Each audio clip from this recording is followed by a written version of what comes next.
listening to Late Night Radio on the SHR Media Network. Caution, there will be mature themes explored and potentially adult language used.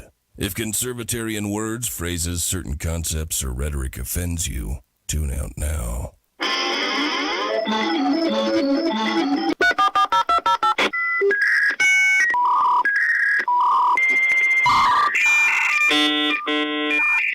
Uh-oh, guess what day it is? Guess what day it is? Huh? Anybody? Julie, hey, guess what day it is? Oh, come on, I know you can hear me. Mike. What day is it, Mike? Tomo, you magnificent bastard, I read your book. I drink your milkshake. How dare you? I call that bold talk for a one-eyed fat man. Fill your hand, you son of a bitch. Captain. Captain. Captain. Captain. Captain. Captain. Captain. Captain. Captain. Captain. Captain. Captain. Captain. Captain. Captain. Captain. Captain. Captain. No, not yet. Don't pass out on me yet. Of course you realize this means war. Freedom is never more than one generation away from extinction. We didn't pass it on to our children in the bloodstream. The only way they can inherit the freedom we have known is if we fight for it, protect it, defend it, and then hand it to them with the well-taught lessons of how they in their lifetime must do the same. And if you and I don't do this, then you and I may well spend our sunset years telling our children and our children's children what it once was like in America when men were free. I have come here to chew bubblegum and kick ass. And I'm all out of bubblegum.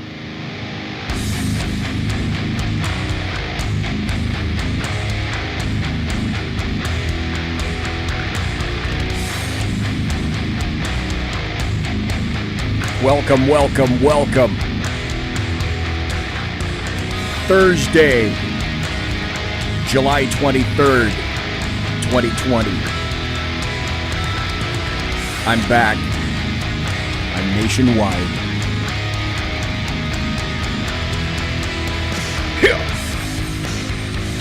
Ladies and gentlemen, boys and girls, children of all ages, welcome to BZ's Berserk Bobcat Saloon Radio Show, where I'm broadcasting behind enemy lines in occupied California. Always spell it with a K, a mere 2 miles east of the locus of evil on the entire left coast, the Bill Mill, the belly of the beast, the Capitol building in downtown Sacramento at 10th and L Streets, where late at night you can hear the death of common sense and its concomitant wail as it wafts from that putrefying edifice. And at the end of the show, when I exit right over there, that door, the plush, resplendent, sumptuous, and palatial SHR Media Studios, I'll be smelling the odoriferous stench. It's terrible of sulfur, brimstone, and evil emanating from downtown Sacramento. Be forewarned, what you're about to hear for the next 2 hours consists of my opinion only, and no one else's. Now, because of the fear porn that has gripped this nation, the saloon is no longer open, but I'm still serving stiff drinks. Facts, history, logic, rationality, proportion, context, tradition, intent, and common sense out the back door. It's a reminder we don't water our drinks just like we don't water our conversation, politics, religion, crime, culture, economics, race, sex, science, law. We talk about it all right here at the saloon, where the speech is free, but the booze is not. This is 2020. I'm done with bipartisanship or compromise. This is the new age of modern political warfare. Make no mistake, we are at war. It began with a soft coup against President Trump. It continues with a United States that has lost its mind and is ripe for two things: either utter capitulation or essentially a second civil war. You choose. You choose. If our Constitution and our Bill of Rights don't prevail, we have absolutely lost this nation. And it won't be coming back in any kind of recognizable form you're familiar with. Because if we lose our freedom here in the United States of America, where else are we going to find it around the planet? The answer is nowhere.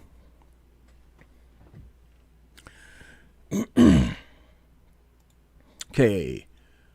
Mark this. 8:06 p.m. Pacific, 11:06 p.m. Eastern, 1749 and 127.723 subcluster Grote, paragraph 4 in Bolivian time, because that's how Bolivian time goes. I made this prediction. I, BZ, made this prediction. As November 3rd nears, and or with debates in the offing coming very close, if there are debates acquiesced to, here's what's going to happen. Mark my words. Joe Biden is going to magically, mystically contract coronavirus. The Democrats will step in and they will appoint who they really want and who they've wanted all along. Now, as to whether or not that's going to be Hillary Clinton or Kamala Harris or Stacey Abrams or insert major black female leftist here, with the exception of Hillary Clinton, who could be wearing blackface by that time? Who the hell knows? Mark my words. At the last moment, Biden will be conveniently moved aside. He's sick. He cannot do it. He's old. He's elderly. You've got to make this understanding. And now we'll put somebody else in. And if you were talking earlier about a brokered convention, well, it will be the equivalent, essentially, of a brokered convention. Today, in Twitter, have I been set upon by trolls? Today is officially Troll Day at BZEP on Twitter. You can find me at BZEP, at BZEP, on Twitter. And the trolls hate it that I'm telling them that all the mommies that were in Portland that had all their hands together, oh, they got hit with gas and bullets, and it's just not fair that their mommies got hit with bullshit. They were female members of Antifa. Oh, in chat, welcome to Mike Pasqua in SHR Media Chat, the Alaskan, and Sergeant Booker. I haven't been over to Facebook chat. I'll have to open that up in just a moment. So I love it. I make these leftists cry because one of my first retorts to just about anything that they say is 3 words that will anger any leftist. Well, 4 words. The first 3-word phrase is, I don't care. The second 1-word phrase that really pisses off leftists is, no. You can never tell them no. But because we're talking about Joe Biden. Oh, I got to tell you this. Okay, the show tonight is going to be like this. As I'm telling you, I should probably open up Facebook and see how Facebook is running, since I've found a magic way to get into Facebook and start Facebook, even though I'm on major suspension. Fuck Facebook. Anyway, welcome to Mike, welcome to Alaskan, welcome to Sergeant Booker. What's going to happen tonight is I'm going to have Sackhead Sean. He's going to be returning in the second hour, and frivolity and mayhem and bedlam will commence at that time. Sackhead Sean may or may not be liquored up at the time. Don't know, but that's one of the cute things about him is you never can tell. In the first hour, we're going to talk about Trump achievements and also some major breaking news and revelations regarding the soft coup against what I customarily have been saying since 2017, a soft coup against a presidential nominee, a president-elect, and a sitting president. Now, I found this and kept it for a night just like tonight. It's a little long. First, I'm going to start with 2 news stories about this generally that just broke today. And because of these news stories, I thought this is the perfect time to play. It's a little long. I will be stepping in occasionally. It's 24 minutes. But in 24 minutes, it summarizes exactly what the hell happened with the soft coup against President Trump. From whom and why. You'll be hearing that. I've got a great story by Victor Davis Hanson called Peak Jacobinism. And you might be wondering, Jacobin? Jacobism? What the hell is that? Well, I'll tell you. First off, though, and I've got a ton of audio cuts. Like I say, this is going to be, and if you want to tell people what's really happening, hey, welcome to Sarah in chat, in the SHR Media chat. If you want to point people to what really happened with President Trump, with whom and for what reasons, point them to the first hour of this show. Because I'm going to feature 24 minutes, some of the most worthwhile 24 minutes by Dan Bongino about what really happened. Well, as we're going to begin the show, let's start with a real honest-to-goodness, honest ad about Joe Biden. I'm proud to endorse Joe Biden because he will be an extraordinary president. We cannot win this re-election. We can only re-elect Donald Trump. With a clear path to lead us out of this crisis. We have to take care of the cure. That will make the problem worse no matter what. Joe Biden brings values and integrity to work every day because he never forgets his roots. Kids used to come up and reach in the pool and rub my leg down. We need a forward-looking, battle-tested leader who will fight for the people. Poor kids are just as bright and just as talented as white kids. The strategic thinking to bring our nation together. I don't count drunk driving as a felony. A leader who is the personification of hope and courage. All men and women created by go. You know the thing. Values, authenticity, and integrity. His hands were down my skirt and up my skirt. Today, I am proud to endorse Joe Biden because he will be an extraordinary president. Thank you, Nancy Pelosi, because Joe Biden is an extraordinary president. I had on last Thursday night, a week ago, welcome to Sarah Nichols. And Jack Alexander.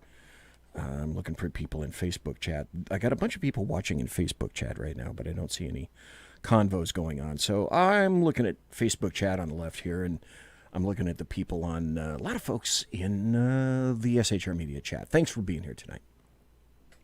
Last Thursday night, I had Lily Tang Williams on.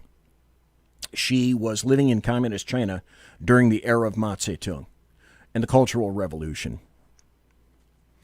Isn't it odd that it seems as though people who fight for this country and want to be here desperately are some of the most patriotic Americans we'll ever hear?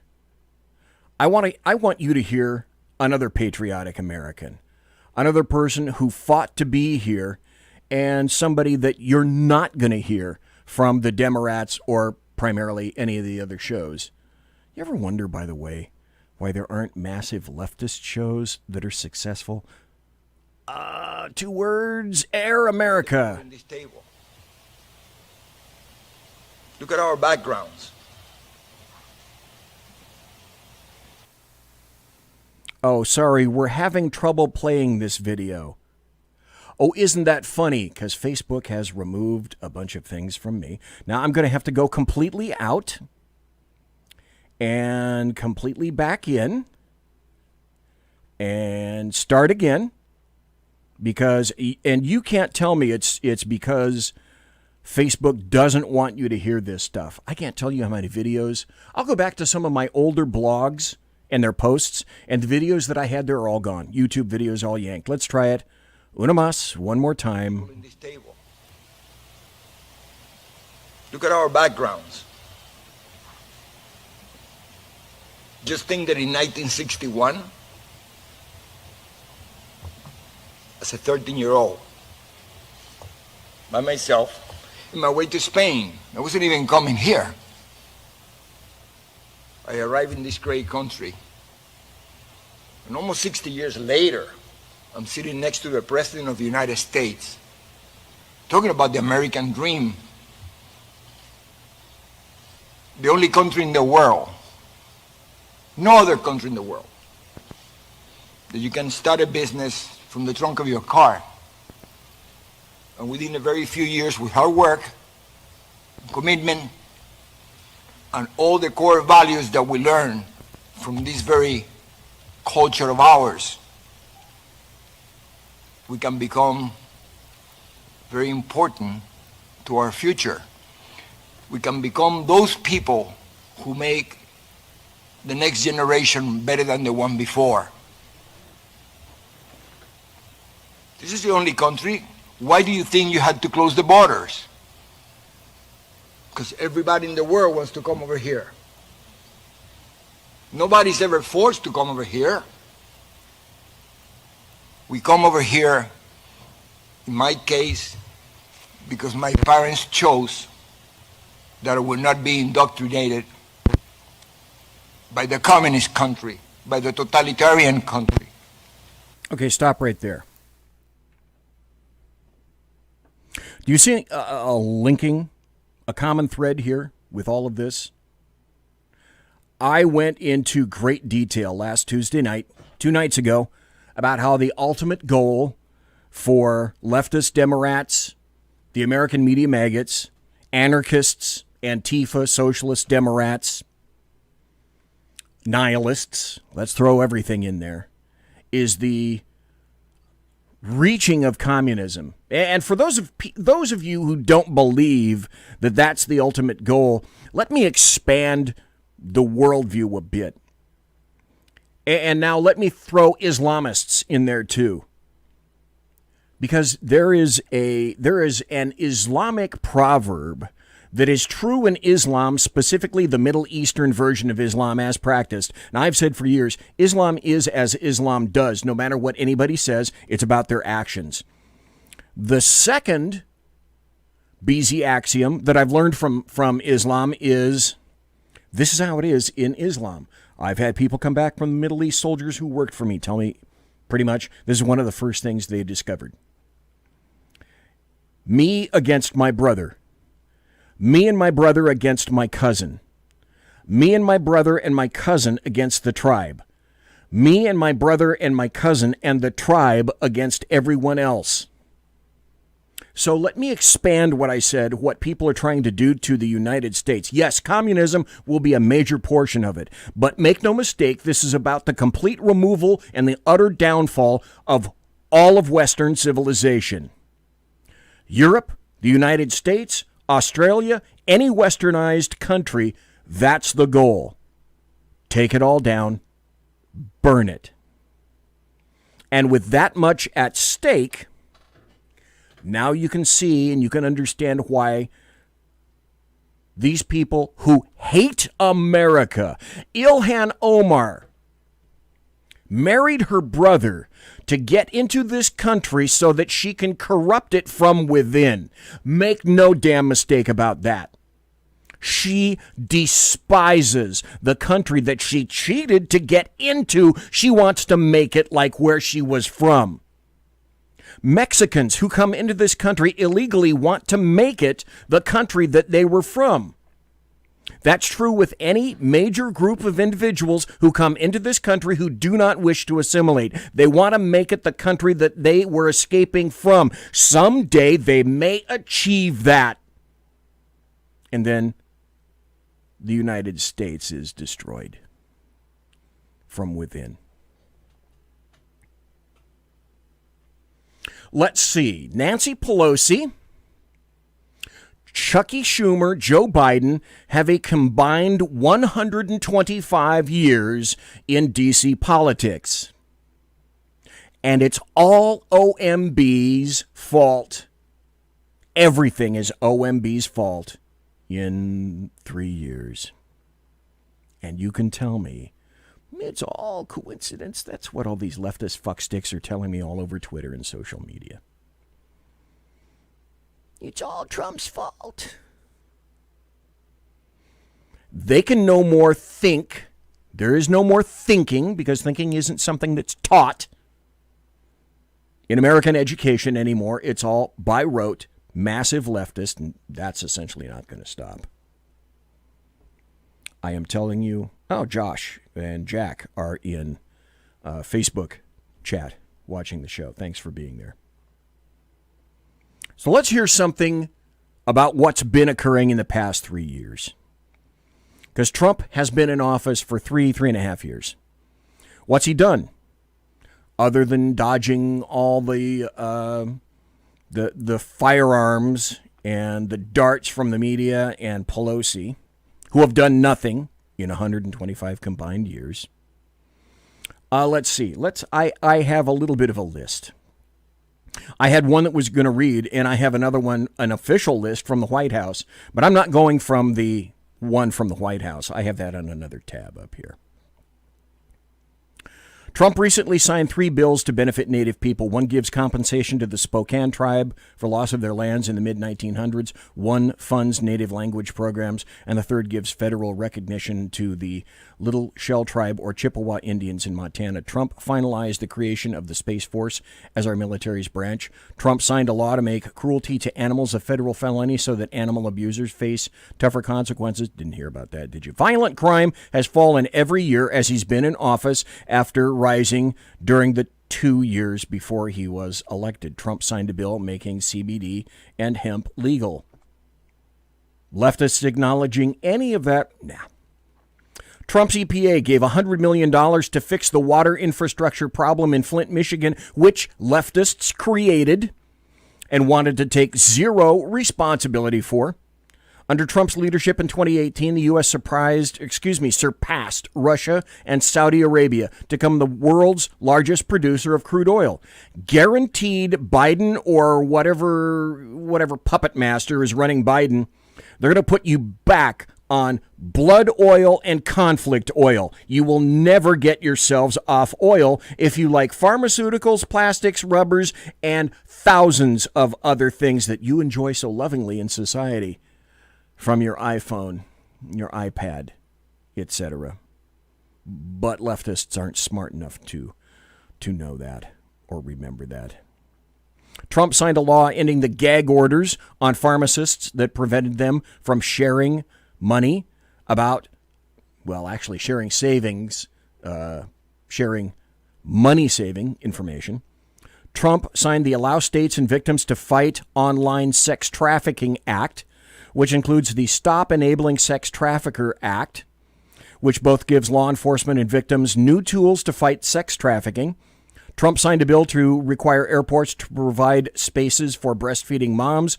The 25% lowest paid Americans enjoyed a 5% income boost in November of 2019, which outpaces a 2.9% gain in earnings for the country's highest paid workers. Low-wage workers are benefiting from higher minimum wages and from corporations that are increasing entry-level pay. Trump signed the biggest wilderness protection and conservation bill in a decade and designated 375,000 acres as protected land. Trump signed the Save Our Seas Act, which funds $10 million per year to clean tons of plastic and garbage from the ocean. Didn't hear anything about that from the leftists. Of course not. It's all about making sure that you do not enable Trump in any fashion. As an aside, you know, of course, that's why they're not allowing leftist mayors, governors, don't want federal troops into any of these cities or states. Because if Trump is effective and brings down crime rates, people will recognize what a cynical, hypocritical sham are leftists. They cannot and will not allow that to occur. Trump signed a bill this year allowing some drug imports from Canada so that prescription prices will go down. He signed an executive order this year that forces all healthcare providers to disclose the cost of their services so that Americans can comparison shop and know how much less providers charge insurance companies. When signing that bill, he said, no American should be blindsided by bills for medical services they never agreed to in advance. Hospitals will now be required to post their standard changes and charges for service, which include the discounted price a hospital is willing to accept. In the 8 years prior to President Trump's inauguration, prescription drug prices increased by an average of 3.6% per year. Under Obama, under Trump, drug prices have seen year-over-year declines in 9 of the last 10 months, with a 1.1% drop as of the most recent month. He created a White House VA hotline to help veterans and principally staffed it with veterans and direct family members of veterans. VA employees are being held accountable for poor performance, with more than 4,000 VA employees removed, demoted, and suspended so far. I'm actually getting tired of reading all this stuff. And it's almost the bottom of the first half hour. So let's move on. I think you get the deal. By the way, if you go to if you want to find out all of the Trump accomplishments, you can go to whitehouse.gov /Trump administration accomplishments. Well, here, since I'm here, why don't I read a few of his? Almost 4 million jobs created since election. More Americans are now employed than ever recorded before in our history. We've created more than 400,000 manufacturing jobs since his election. Manufacturing jobs growing at the fastest rate in more than 3 decades. Economic growth last quarter hit 4.2%. New unemployment claims recently hit a 49-year low. Median household income has hit the highest level ever recorded. African American unemployment has recently achieved the lowest rate ever recorded. Hispanic American unemployment is at the lowest rate ever recorded. Asian American unemployment recently achieved the lowest rate ever recorded. Women's unemployment recently reached the lowest rate in 65 years. Youth unemployment has recently hit the lowest rate in nearly half a century. Lowest unemployment rate ever recorded for Americans without a high school diploma. Stop. Coincidence can go to hell. If President Trump were to continue, if none of the rest of this were occurring, President Trump running on just a sampling of his accomplishments would be essentially a shoo-in for November, despite the fact that leftist Democrats and the American media maggots continually and have continued to throw everything at him. But wait, there's more. After all of this, I have been completely disabused of coinkydink. There is no such thing as coincidence anymore. Do you think there was any coincidence that right around in February, from November to February, it was the Communist Chinese Party that somehow managed to insinuate the coronavirus into the United States? It was the Communist Chinese Party that created COVID-19 in Wuhan, that somehow magically escaped and destroyed as much evidence as possible to indicate how it possibly got out. And then the Chinese let it go to Europe. And they shut down travel from Wuhan to every point in China, but flying from Wuhan to every point on the rest of the planet was somehow A-OK. And then a Minneapolis officer knelt on a man whose name really doesn't make any difference anymore because it's not about him. As I indicated, in 2 hours last night, go see the show. So, do you think, ladies and gentlemen, that any of this you can place into the category of, yeah, that's coincidence? Nah, not buying that crap at all. Conservative media done right. You're listening to the SHR Media Network. From a public locker inside a dilapidated Long Island rail station comes a show designed to piss off liberals using truth, facts, and ridicule. The Lid Radio Show, featuring the conservative voice from the People's Republic of New York, the Lid himself, Jeff Dunetz. Tune in every Wednesday at 2 p.m. Eastern, 11 a.m. Pacific on the SHR Media Network. Go to shrmedia.com. At Lid Radio, we fight for the truth, justice, and a good kosher T-bone. If you don't listen, Hillary Clinton might sneak into your bedroom in her housecoat late at night and blame you for her election loss. It's the Lid Radio Show with Jeff Dunitz. Hey, are you guys listening? This is Shannon from Right Way with Shannon and Mike in the AM on SHR Media. I know you've been wondering where we are and what's been going on. Well, folks, that's right, we're back. So please join us 7 to 9 a.m. Monday through Thursday on SHR Media, on Spreaker, iHeartRadio, and Spotify, and Facebook Live at 11 a.m. on Right Way with Shannon and Mike in the AM at Facebook. You don't want to miss a minute. We've got lots of guests, lots of segments, and lots of interesting things. And let's face it, there's nowhere for you to go, so you might as well tune in. Again, Right Way with Shannon and Mike in the AM. We're back live on the air on SHR Media, 7 to 9 a.m. Monday through Thursday, audio and Facebook Live, audio and video. Yes, we are going to do video. Facebook Live, Right Way with Shannon and Mike in the AM. Hope to see you soon.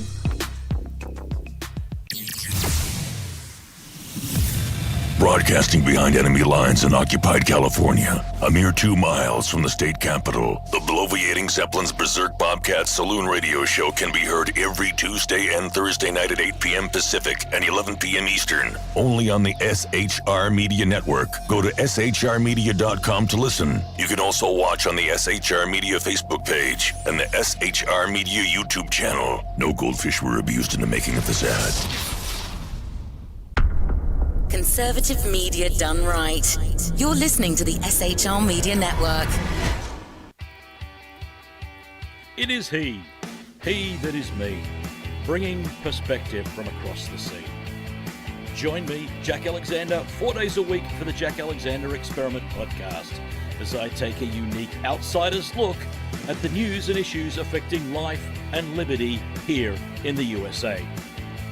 I'll show you what the mainstream media refuses to.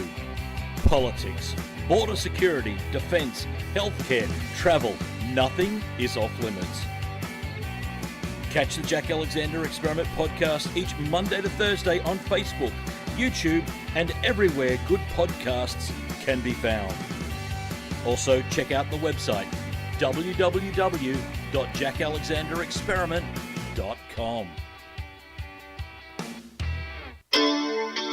Southern Sense is conservative talk with Annie, the radio chick you bellows as host, and C.S. Bennett co-host. Informative, fun, irreverent, and politically incorrect. You never know where they'll go, but you'll love the journey. Annie is a top conservative host on Top Talk Radio and features some of the finest guests packed with important politicians and newsmakers. Listen every Friday, 3 to 6 p.m. Eastern, noon to 3 Pacific, on the SHR Media Network. Remember, Southern Sense is common sense. After 6 years covering terror and corruption, the Unpleasant Blind Guy is making a change. I'm Dave Milner. Join me on Spreaker and YouTube through SHR Media and on the Western Free Radio Network as I team up with Jeff Mitchell, host of the English Defense Elite Radio Show on blogtalkradio.com. Check show pages for airtimes. It's the Unpleasant Blind Guy. On ADL Radio. There's no surrender, ever. Because truth is not always pleasant. Conservative media done right. You're listening to the SHR Media Network. It's your business diva here, Melanie Collette. I am inviting you to a front row seat as I discuss some of the most intriguing details of wealth and finance with today's movers and shakers in the world of business. Listen in and discover financial truths on a global, domestic, and household scale. Uncover topics that will impact your wallet today and in the future. Money Talk with Melanie airs Monday through Friday, 5 p.m. East, 2 p.m. West, right here on SHR Media and High Plains Pundit Talk Radio. You can't afford to miss it. Conservative media done right. You're listening to the SHR Media Network. And we are back. Thanks for being here tonight. I greatly appreciate it. I am BZ. This is the saloon. This is my saloon. It's shut. We're serving drinks out the back. Nobody's sussed that out yet. You happen to be on Facebook like I'm not because I'm trashed for another month. You need to go to the USGOA, the U.S. Gun Owners Association. If you are a member of Facebook, become a member of the USGOA. You have to know somebody, get in there. Great articles, great supporters of firearms and the Second Amendment. 2 articles, 2 stories broke today, and then I'm going to play you 25 minutes, about 25 minutes, 24, 25 minutes of the greatest amount of common sense that you have ever heard about the soft coup against President Trump. This article came out today in the Federalist. This is by Sean Davis. The headline, declassified documents show FBI used defensive briefing in 2016 in order to specifically spy on Donald Trump. Stop. I used to work for the FBI. If you trust the FBI anymore, you're a moron. If the FBI contacts you, never say a word unless the first word out of your mouth ought to be lawyer. Lawyer, for those of you who just tuned in, lawyer. By the way, if you want to talk to me, lawyer. And then see A and B again. The new documents detail the FBI's attempts to use a briefing ostensibly meant to warn the Trump campaign about foreign intelligence threats to spy on the Trump campaign itself. Newly declassified internal FBI documents prove the top U.S. law enforcement agency used a so-called defensive briefing of the Trump campaign in 2016 to spy on and collect information about Donald Trump himself. The new documents, which are just the latest in a string of declassifications regarding the FBI operation to spy on the Trump campaign and later the Trump administration, detail the FBI's attempts to use a briefing ostensibly meant to warn the Trump campaign about foreign intelligence threats to spy on the Trump campaign itself. Right here, go to thefederalist.com. Sean Davis. The headline, declassified documents show FBI used defensive briefing. Go there and read the entire story. Don't trust the FBI. Do not talk to the FBI. And yet, despite all of that, he was elected president. I found this. I wasn't meant to find this. I had to put it in a very, I guess you could say, a secure place because I suspected, you know what? The second I play this, if you haven't already heard it, and I bet you haven't, I got to find some place to stash this because this is going to disappear. This happens to be Dan Bongino speaking at a conference, and he's telling us what really happened. Let's listen to ex-Secret Service agent, ex-NYPD officer, and great massive individual with insider knowledge of how the deep state actually works. Dan, go ahead. Forget it. That's dead and buried. The media's done. They don't do journalism anymore. It's activism, nothing more, right? Oh, and isn't that funny? Facebook says, where I pulled it off and had to record it, they said, I'm sorry, we're having trouble playing this video. Just like the other video that I was having trouble playing. Okay, so let's, I have a backup for this because somehow I sensed this was going to happen. So I knew I had to have a backup. Yeah, okay, let's go to the backup. Here's how this whole thing starts against Donald Trump. During the election, the Obama administration, which had done whatever it wants because the media is lost in this country, folks. There's no media. Forget it. That's dead and buried. The media's done. They don't do journalism anymore. It's activism, nothing more, right? The Obama administration had grown comfortable with the idea of weaponizing government against their political enemies. It had happened over and over again. We had the IRS scandal. We had the AP phone record scandal, the Jim Rosen Fox News scandal. And I ask you this, what happened to any of the people involved? Nothing. Anyone? Yeah, the answer is nothing. I have to do zeros like this now. Because I used to do zeros like this, but I found out through the liberal media that somehow this means like a white power symbol now or something. I thought it meant okay or zero, but the media says, no, I'm serious, like these idiots in the media will tell you. So now I do zeros like that because I'm like afraid of some media idiot. These people are crazy. The Obama administration had gotten completely comfortable with the idea of abusing government for their political means. So what happens? This plan gets hatched, and I'm going to be candid with you. Where exactly it's hatched nobody is yet sure of to this day. Matter of fact, if you're familiar with my commentary on Fox, I say often one of the great mysteries of this case is what's paragraph 1. Now, he'll tell you what that is. What do I mean by that? What is paragraph 1? When I was a federal agent, when you arrest someone, you have to do what's called an MR, a memorandum report. Yeah. Paragraph 1 of that MR is always how the case started. I got a call from Jane Doe, bank fraud investigator, said this credit card number was stolen on April 14, 2015. I made a few calls, and the next thing you know, it's an 80-page report about this massive scheme. Paragraph 1, though, always lays it out. Always. Do you know to this day we still have no idea what paragraph 1, the why they started to spy on the Trump team was? Now, I get it. It was for political. I get that. But at some point, somebody, you have to understand, folks, had to put down on paper a semi-legitimate reason to start the most massive spying operation in a political campaign in U.S. history. Nobody knows. Nobody to this day will tell you what that is?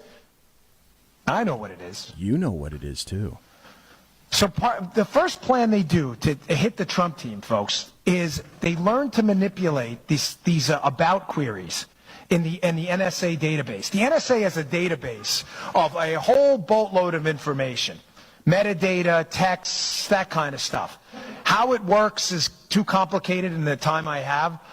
But what you can do is you can query that NSA system and you can get a whole lot of information. Well, what happens? This is plan A. This is how they're going to get the information. I hope, if I'm not following, please stop me, because this is important.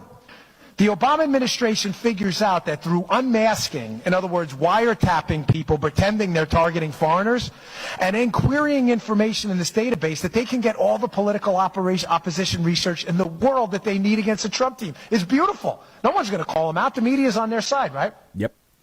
But there's a good guy in this. There's a white hat. Somebody in the government sniffs this thing out. That's why I tell you, this wasn't plan A. This was the plan. They were going to unmask people, wiretap people, and they were going to query this NSA database and get all the information they needed about the Trump team. An admiral? But somebody smells a problem. Ooh. And he's not having it. And he's the white hat. He's the good guy in this story. And it's Mike Rogers of the NSA. Mike Rogers of the NSA senses that there's something wrong about these about queries. In other words, who's tapping into the database here and making political queries? Now, folks, some of you, I don't know your politics. I assume most of you are conservative, libertarian, or Republican, but that's fine either way. If you doubt any of what I'm telling you, just Google the FISA Intelligence Surveillance Court, their report on about queries. Because Mike Rogers goes to the Foreign Intelligence Surveillance Court and says, Houston, we got a problem. These queries are supposed to follow very specific guidelines about terrorism, and all these metrics have to be, you can't just spy on Americans in the database. The FISA court looks into it, comes back with a report that was released in March of 2017. Ladies and gentlemen, that is devastating. If you haven't read it, you were doing yourself a great disservice. Page 80 specifically is horrifying. Apparently, the NSA database was being queried by private contractors working with the FBI. These were not even government officials. People within the government were using private contractors to query information they had no judicial or legal authority whatsoever to look at. Rogers smells a rat. People panic in the government. Whoa. Now, conveniently, what happens right after the election? I'm going to put these pieces together and things will start to make sense. This is why I love Donald Trump's elected. He's the president-elect, right? 10 days after the election, Rogers, who knows this has been going on the whole time, these unmaskings, the tapping of the... Now does the Donald Trump tweet, they tap Trump Tower, now does it make sense? He got the wording wrong. He was right. He didn't understand exactly how it worked, but the idea was not wrong. Donald Trump's not stupid, trust me. Guy got elected president, earned $1 billion. By the way, I love how these journalists criticize him. The guy's making $25,000 a year writing clickbait pieces for BuzzFeed. Like, Donald Trump's an idiot. Hard pass, brother. Like, well, the guy just won he runs for office the first time and he becomes the president. But let me listen to Joey Bag of Donuts at BuzzFeed. You're right. You've got this. It's like, so about 10 days after the election, Donald Trump, someone goes up to visit Donald Trump in Trump Tower. Who visits him? Mike Rogers. But Rogers doesn't tell anyone.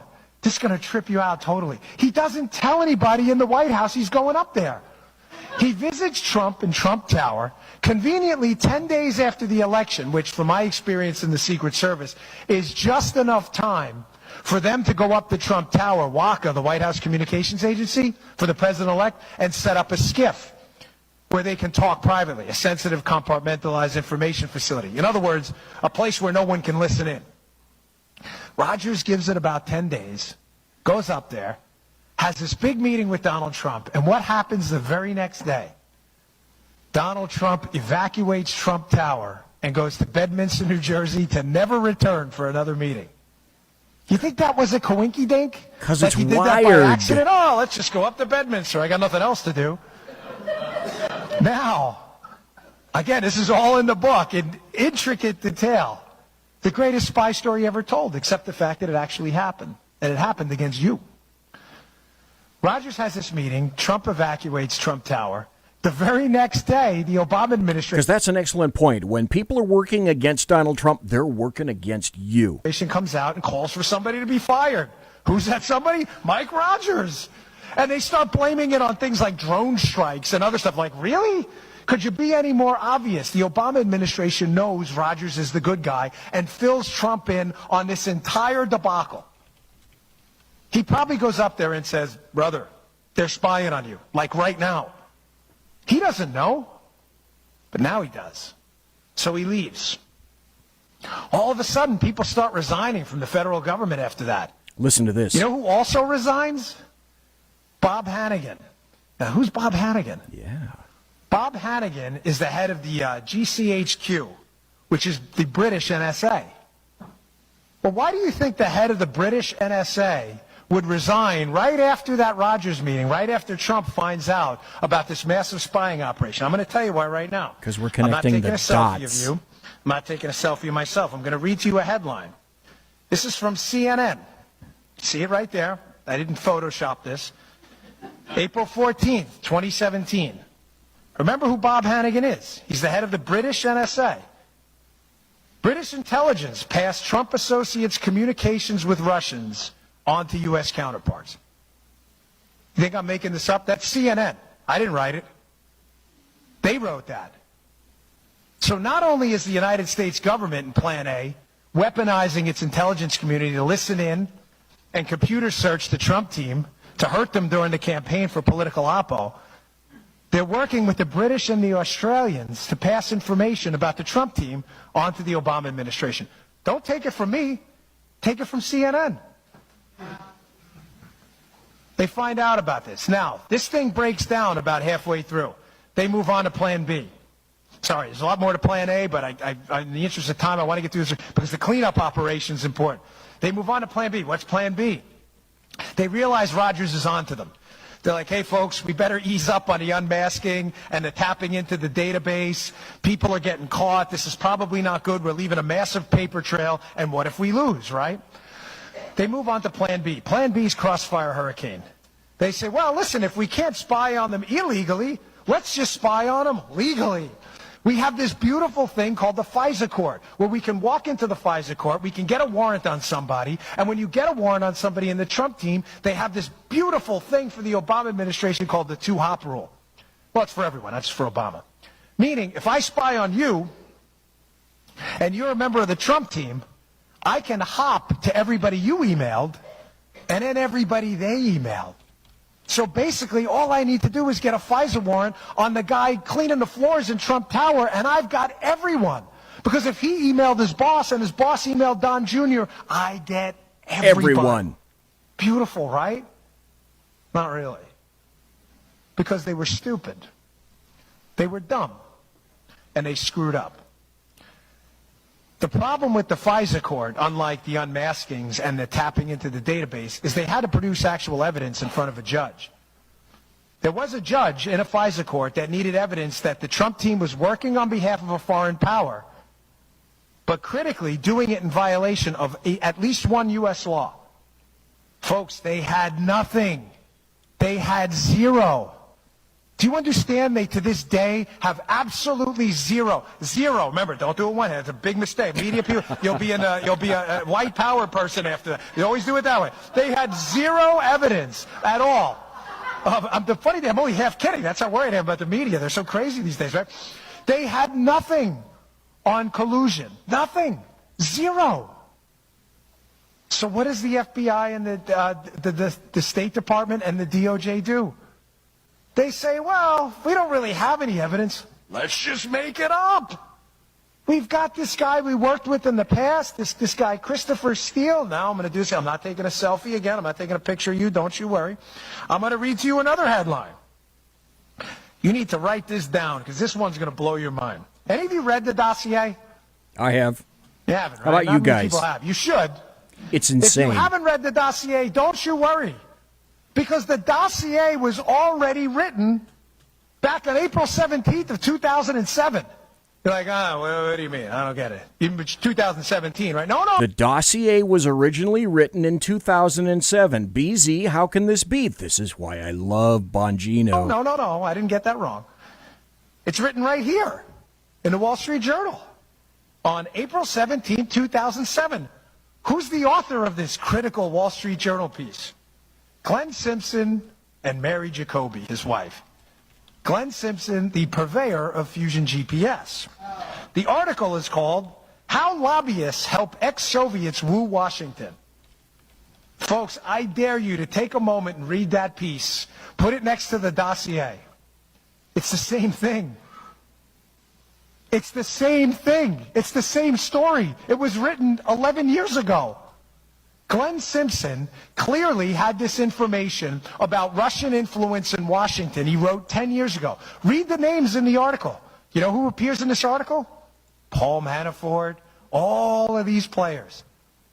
So what likely happened after Plan A collapses is they say, listen, let's go to the FISA court and do this legally, but we need evidence. We don't have evidence. Don't worry. Hillary Clinton's got a guy at Fusion GPS, says he's got a story to tell. Ladies and gentlemen, Glenn Simpson took his Wall Street Journal piece like it was a movie script, scratched out the names, put Donald Trump's name in there and said, look, do I got a story for you guys? That's what a fifth grader does.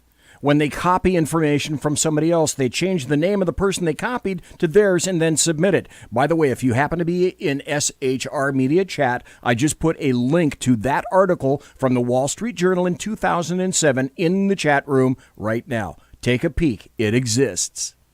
It's all BS. The whole dossier is crap. Read the article. It's a movie script they recycled. It's a fairy tale. It's an Aesop's fable. It's made up. It's a scam. There is not a scintilla of evidence that it's true. Now, the big question on Plan B till I move to the mop-up operation, Plan C. Now they're in trouble. They're in a lot of trouble. Because they realize the dossier in and of itself is crap. And a lot of people at the Bureau know it. They need to buttress it with some stuff to make it a little harder. Now's where the Michael Cohen story comes in, Trump's lawyer. In the dossier is a very specific allegation, right? That Michael Cohen, Trump's lawyer, went over to Prague to set up this whole information exchange with the Russians, right? Except. Well, what's the problem? Michael Cohen had never been to Prague, and his passport proved it.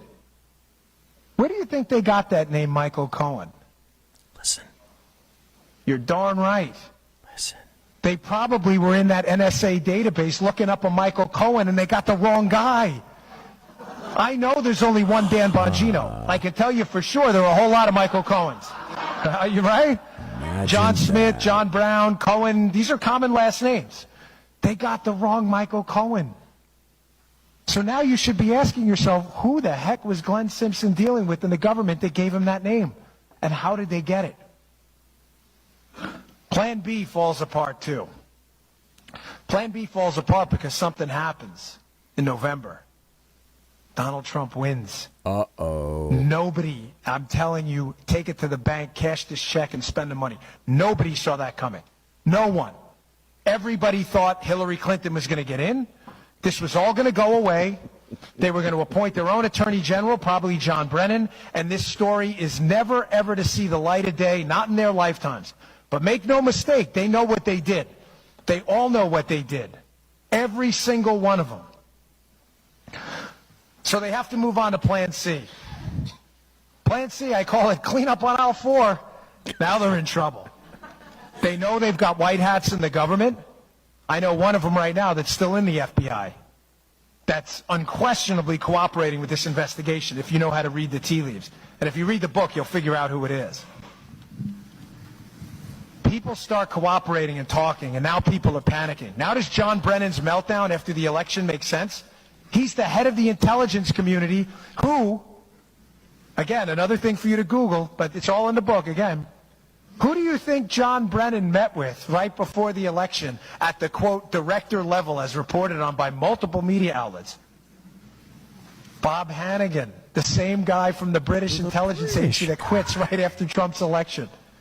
He quits 10 days after and doesn't tell anybody about it. He says, oh, I'm leaving for family reasons. What do you mean? You related to Donald Trump? What do you mean family reasons? Family reasons, you're leaving because Donald Trump got elected. Who also quits? John Carlin. Who's John Carlin? He's the head of the Department of Justice National Security Division, the final division in the Department of Justice to put their John Hancock on the FISA warrant. He quits right after the election. Who did John Carlin work for? Now clean up on aisle 4 is going to start to make sense. Who did John Carlin work for before he got there into the DOJ? He's Bob Mueller's chief of staff. He was Bob Mueller's chief. Now does Bob Mueller make sense? Clean up aisle 4, get the mops out. Did you get that?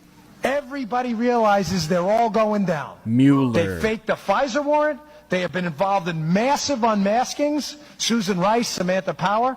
They have been busted by the FISA court, tapping into the NSA database for about queries. They left a paper trail 65 miles long. Bob Mueller has to clean this whole mess up. Bob Mueller is the only... Do you notice how right away they had the name? So Bob Mueller's old chief of staff, he's the cleanup guy. Listen, make no mistake. Bob Mueller's job right now is one thing and one thing only. Keep the heat on Donald Trump relentlessly for anything. Jaywalking, ripping off mattress tags, combing his hair the wrong way. Keep the attention on Trump no matter what, because the minute the Bob Mueller thing is dissolved, all of this is going to come out, and it is hell hath no fury. Folks, they left a paper trail. They can't run from this. Mueller is brought in to get Trump impeached because they don't want any of this to see the light of day. Now, why Mueller? Mueller knows every player involved in this and has intimate connections with all of them. The guy who signs off on the BS FISA warrant, John Carlin, his old chief of staff. His chief bulldog in the case, Andy Weissman. Andrew Weissman worked with Bob Mueller. Andy Weissman was the chief prosecutor on the Enron case when Bob Mueller was the FBI director. Remember the Enron case that they screwed up royally? That's how they know each other. Andy Weissman hates Donald Trump. He's on emails congratulating Sally Yates for telling Donald Trump to go pound sand. Well, it gets better. Who else does Bob Mueller know? Wait for it. On Bob Mueller's Enron team, it all goes back to Enron. That same Enron team, headed by Andy Weissman, had another lead lawyer on the case. Who was it? Catherine Rumler. Well, Who's Catherine Rumler? Yeah. Obama's White House counsel, who was Obama's lawyer while all of this was going on. They know each other.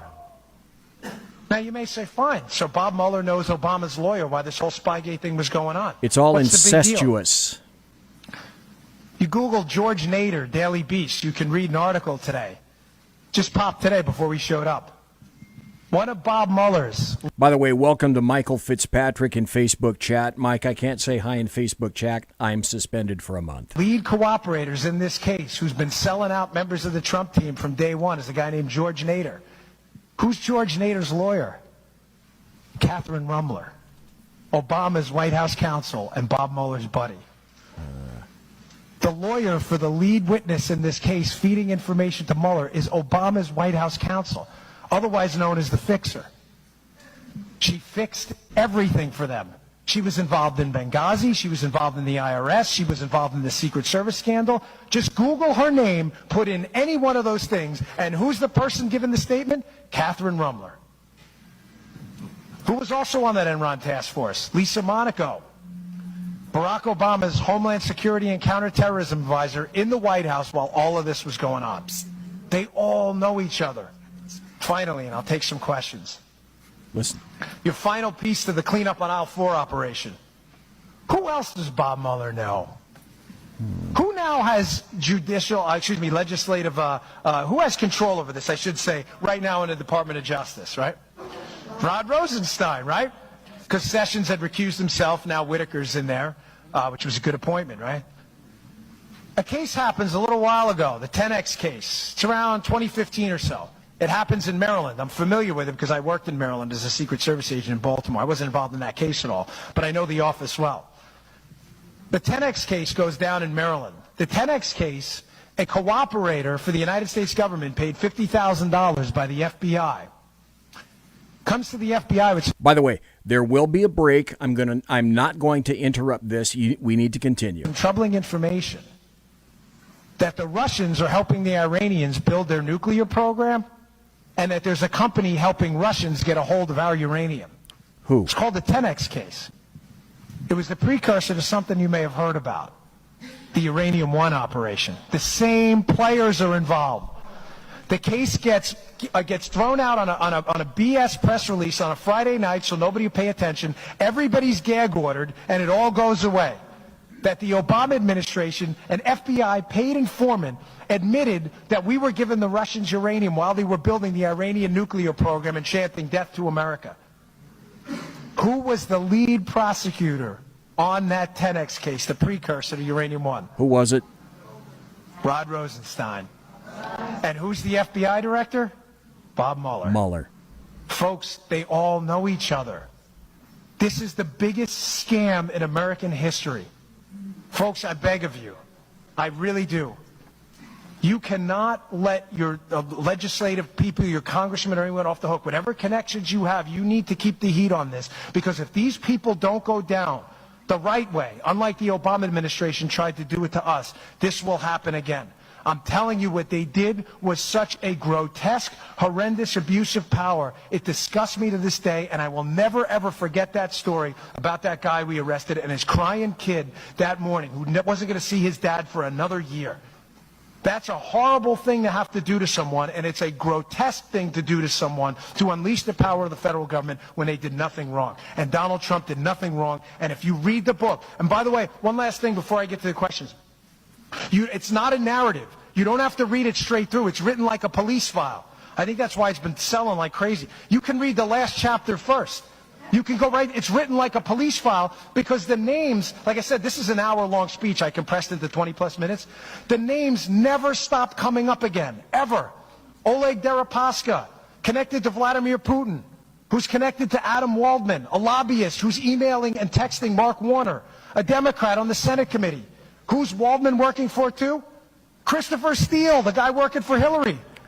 They're connected to the Russians. Everything. The people that show up at the Trump Tower meeting. Veselnitskaya with Don Jr. and Rinat Akhmetshin. Veselnitskaya works for Fusion GPS on a separate case. And Akhmetshin, the other guy, the Russian intel guy that shows up at the Trump Tower meeting, you know who his lawyer is? Edward Lieberman. Who's he? You know who Lieberman's wife is? Evelyn Lieberman. Bill Clinton's old chief of staff. Read the book, folks. It's all laid out for you. So thanks for your time. I appreciate it. Thank you very much. That's it. That's Dan Bongino. I got to take a break, but I didn't want to break that up. I wanted you to hear the whole thing. We'll be right back with Heads Shaun after this. Conservative media done right. You're listening to the SHR Media Network. Southern Sense is conservative talk with Annie, the radio chick you bellows as host, and C.S. Bennett co-host. Informative, fun, irreverent, and politically incorrect. You never know where they'll go, but you'll love the journey. Annie is a top conservative host on Top Talk Radio and features some of the finest guests packed with important politicians and newsmakers. Listen every Friday, 3 to 6 p.m. Eastern, noon to 3 Pacific, on the SHR Media Network.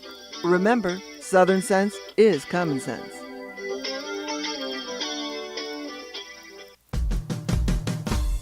It's your business diva here, Melanie Collette. I am inviting you to a front row seat as I discuss some of the most intriguing details of wealth and finance with today's movers and shakers in the world of business.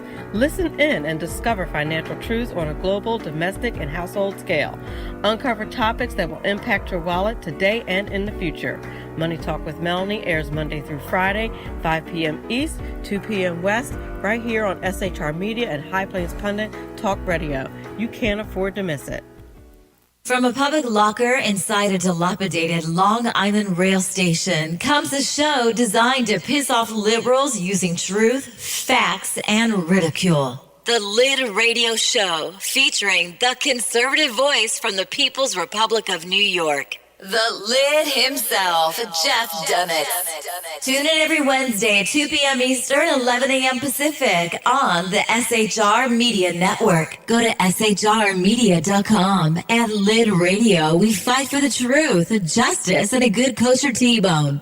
If you don't listen, Hillary Clinton might sneak into your bedroom in her housecoat late at night and blame you for her election loss. It's the Lid Radio Show with Jeff Dunnett. Conservative media done right. You're listening to the SHR Media Network. Good evening. Broadcasting behind enemy lines in occupied California, the bloviating Zeppelin's Berserk Bobcat Saloon radio show is featured on the SHR Media Network every Tuesday and Thursday night for 2 hours at 11 p.m. Eastern and 8 p.m. Pacific. Whilst manufacturers are running out of metal for the diapers of the leftists, BZ continues to radically change the world of leftists, one diaper at a time. Stop balancing your checkbooks. Stop cleaning your fish tanks. The bloviating Zeppelin's Berserk Bobcat Saloon radio show is your magnet for truth, justice, obesity, a darkened studio, and late-night freedom. No United States of America freedoms were abridged in the making of this ad. This is Shannon Wright. And this is Michael Wright. Reminding you to listen to The Right Way with Shannon and Mike. Every Monday through Thursday. 7 to 9 a.m. Right here on shrmedia.com.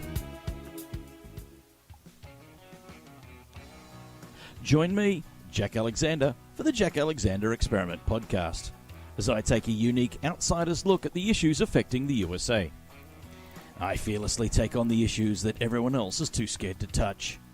The Jack Alexander Experiment podcast is available wherever good podcasts can be found, like Spreaker, iHeartRadio, and Google Podcast. The Jack Alexander Experiment, because it's not a matter of left versus right, it's a matter of right versus wrong. After 6 years covering terror and corruption, the unpleasant blind guy is making a change. I'm Dave Milner. Join me on Spreaker and YouTube through SHR Media and on the Western Free Radio Network as I team up with Jeff Mitchell, host of the English Defense League radio show on blogtalkradio.com. Check show pages for airtimes. It's the Unpleasant Blind Guy. On ADL Radio. There's no surrender, ever. Because truth is not always pleasant. Featuring the effervescent contrarian Sackheads Clint, plus the unrestrained bulbosity of BZ, the Sackheads Against Tyranny is a real chat show. Doubling your late-night conservative talk show pleasure with double the hosts, you can listen every Wednesday night at 8 p.m. Pacific, 11 p.m. Eastern. Please note, some contents may have settled during shipping. Member FDIC, batteries not included, warranty voided Montenegro. Conservative media done right.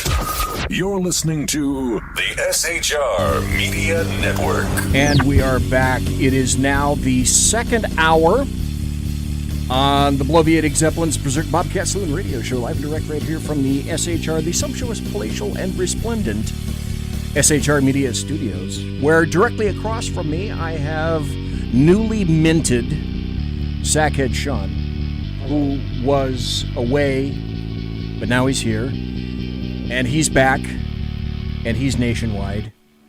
So, by the way, if you are in... I have microphone? Yeah, you... Oh, wait. Wrong one. There we go.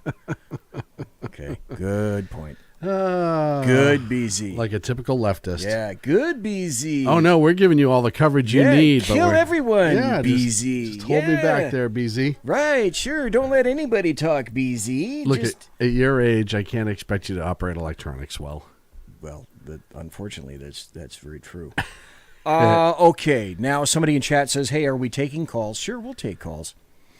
8675309. 8675309. No, that's the wrong number. The number to call is Damn you, Tommy Two-Tone. I know. Number to call is 575-208-4481. As a matter of fact, 575. It looks like. Well, it probably wouldn't help if I called. You could, though, if you want. It would be weird. 575, because 575 happens to be Roswell, New Mexico, and one of my favorite kind of mysterious places.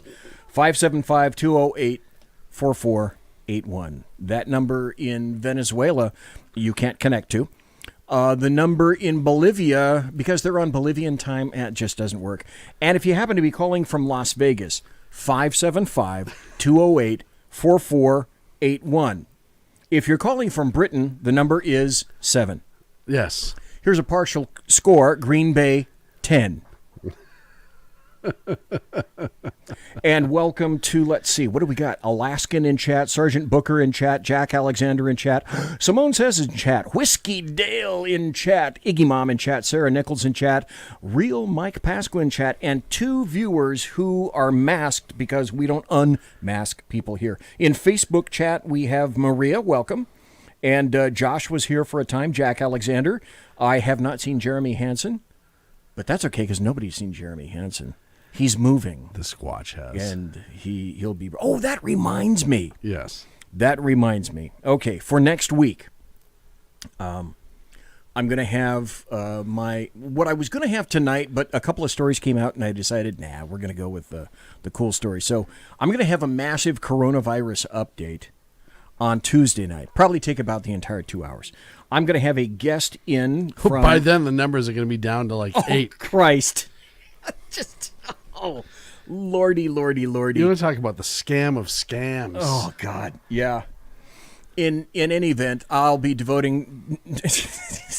I have so much material indicating that COVID-19 is such a cock-up. Oh, my God. Well, that's probably what you're going to be hearing. Hey, Scott, welcome in chat, on Facebook chat. I love Florida, though. Hey, you're going to report these right to the White House now instead of the CDC. Okay. Then, by the way, instead of 98,000, we were counting flu and pneumonia patients. It's actually 11,000. Yeah, well, all we did, it was all about but that's it was a decimal point. We had 98,000 people who... That's how you know it's a bureaucrat doing it, right? And now it's 9.8%. Only a bureaucrat can be that far off. 82,000? Oh, God. You can't write this stuff. But then when we talk about things like voter fraud, well, and seriously, though, you look at, somebody brought this up today, I was watching, Florida is a battleground state, right? Oh, it's a swing state. Oh, by God, yes. Right? So why wouldn't you pick a state like Florida to fuck with the numbers, and California?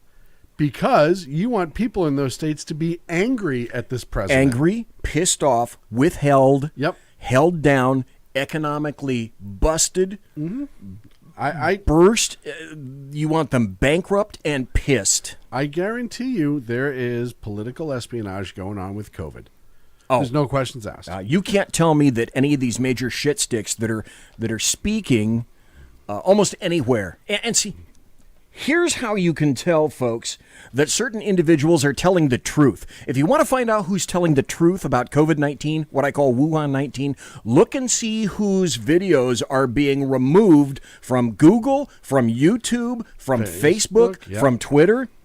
When you see videos like those that I have a ton of for next Tuesday, when you see those people's videos removed, then those are the people that you know are telling the truth. Yep.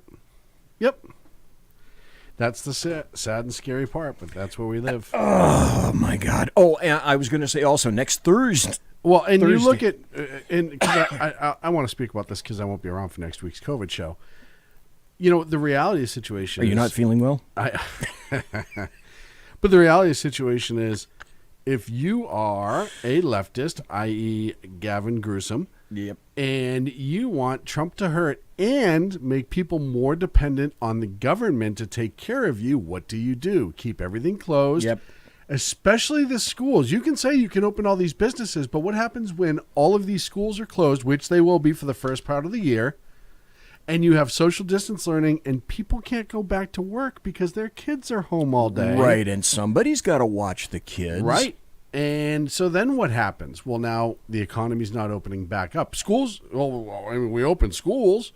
Businesses can operate now, finally. Yeah, but they can't because you found another way to put a boot to the neck.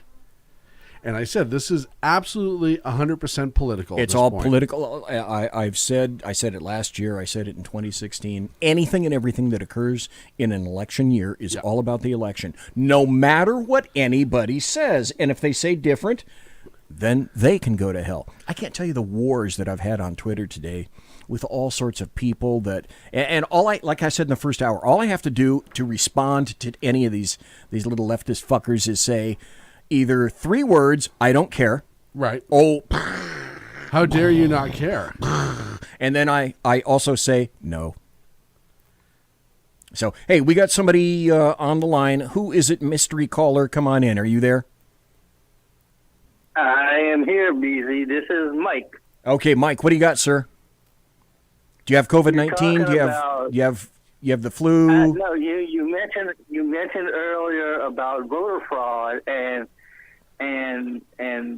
what might or might not happen. Uh-huh. Well, I have a theory about that. There are people that say that they don't want the president to win, big. And when I say big, I mean double digits, Okay. By double digits. Now, my thing is, if he wins by double digits, then the voter fraud, it's easier for them to cover up voter fraud if it's, 9 points or less, 9 percentage points or less.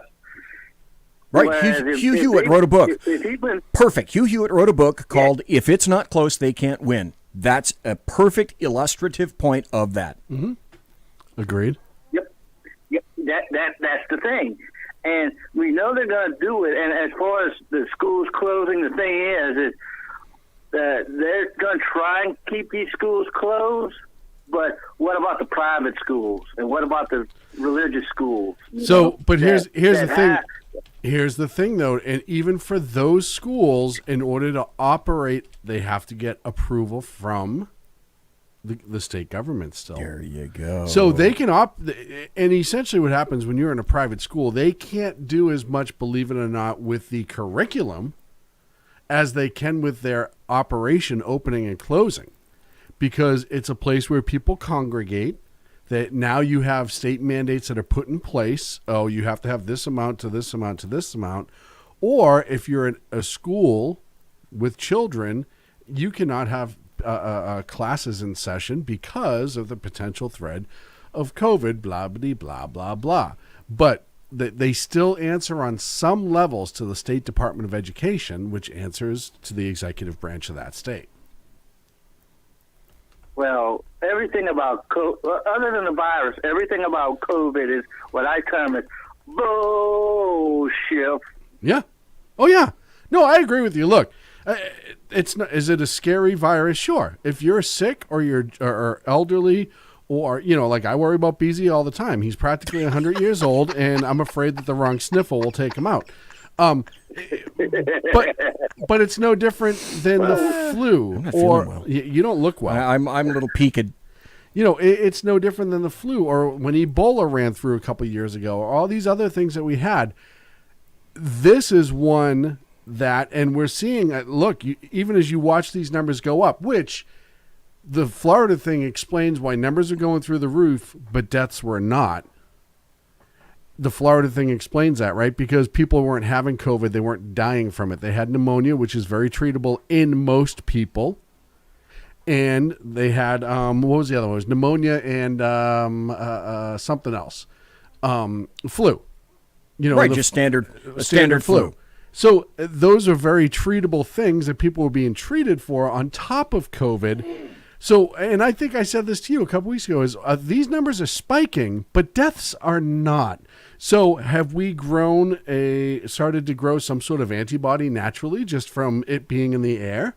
Maybe. I'm not a biologist. Not impossible. What's an epidemiologist? I'm certainly not. Or are the people who are getting it just totally asymptomatic and not sick? Okay, possibly. Or is there something wrong with the numbers that we're getting? Because you remember when this hit New York and the numbers for New York spiked, bodies were dropping left and right. Oh, and I don't disagree at all that this is a very rampant virus. No disagree. Right. But I don't agree with the numbers. Well, now you have the numbers coming back up again and people aren't dying. And you have to look at the totality of evidence, right? How come it was suddenly killing people in New York, but now in California and Florida, it's not killing people, it's just making them sick? Well, we just discovered in the top 3 states, the worst states for coronavirus, in those states, roughly 40 to 50% of the cases in those states were in nursing homes. Yep. So it went after the elderly. It's an unfortunate look. It's sad. And anyone who's lost a family member to it, it's even more sad. But we also have to be realistic about what we're shutting down. Then you had Andrew Cuomo forcefully introduce that shit into nursing homes themselves. Yes. I'm sorry. Like I said at the beginning of the show, this is all my opinion. That makes you a fucking murderer, Andrew Cuomo. Well, you're a murderer. If you can prove that he knew ahead of time how deadly this was to sick and elderly, you could have that argument. I pointed that out in a 2-hour show a month and a half ago, that consciousness of guilt occurred when he changed these particular rules and regulations. And I will sit here as a normal human being and say, well, did he find out after the fact of, oh shit, that was a terrible idea? Or was he caught? And there's two different things. Well, but you also have to remember, though, these are the leftists who, when Obamacare was being formed, were okay with death panels. With people deciding you're too old, sick, or elderly to receive treatment and it's just time for you to die. These people were okay with that. Remember the death panel conversation when Obamacare was coming around? It was everywhere. Why? Oh, that was Ezekiel Emanuel. Yes. Ezekiel Emanuel told everybody that they don't need to live past the age of 75. Yep.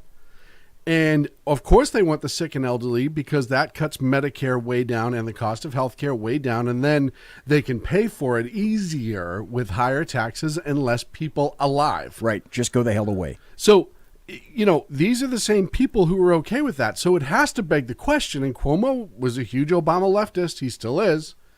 You have to be able to beg the question, was he so ignorant, to which at the beginning a lot of people were, I could say that it's a horrible mistake and just a mistake if you could prove it was pure ignorance, but there should be a paper trail of what information he was getting about the virus from the word go. I bet it's already destroyed. Well, 2 weeks after he began that, he doubled down, if you recall. What are we learning, though, as time is going on? Nothing's gone forever in the age of technology. If you want to bring it back, bad enough. Well, see, that's an interesting one printed out email. That's a really interesting point that more people should be taking advantage of, but they're not. Now, here's another interesting point. Mike brought up schools, and with sorry, Mike, I ran all over Mike. That's okay. That's all right. I'm the guest. You're the co-owner. Thank you. You're welcome, Sean. You're welcome, sir. California, always spell it with a K. Also, the LA Union, Los Angeles Unified School District teachers said, because all of this creates a perfect storm on so many levels.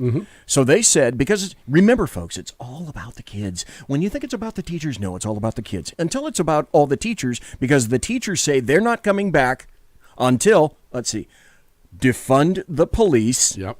That prioritizes kids. A moratorium on charter schools. Now, what that means is, fuck you, we don't want any competition for our union jobs. We don't want to have to compete with anybody.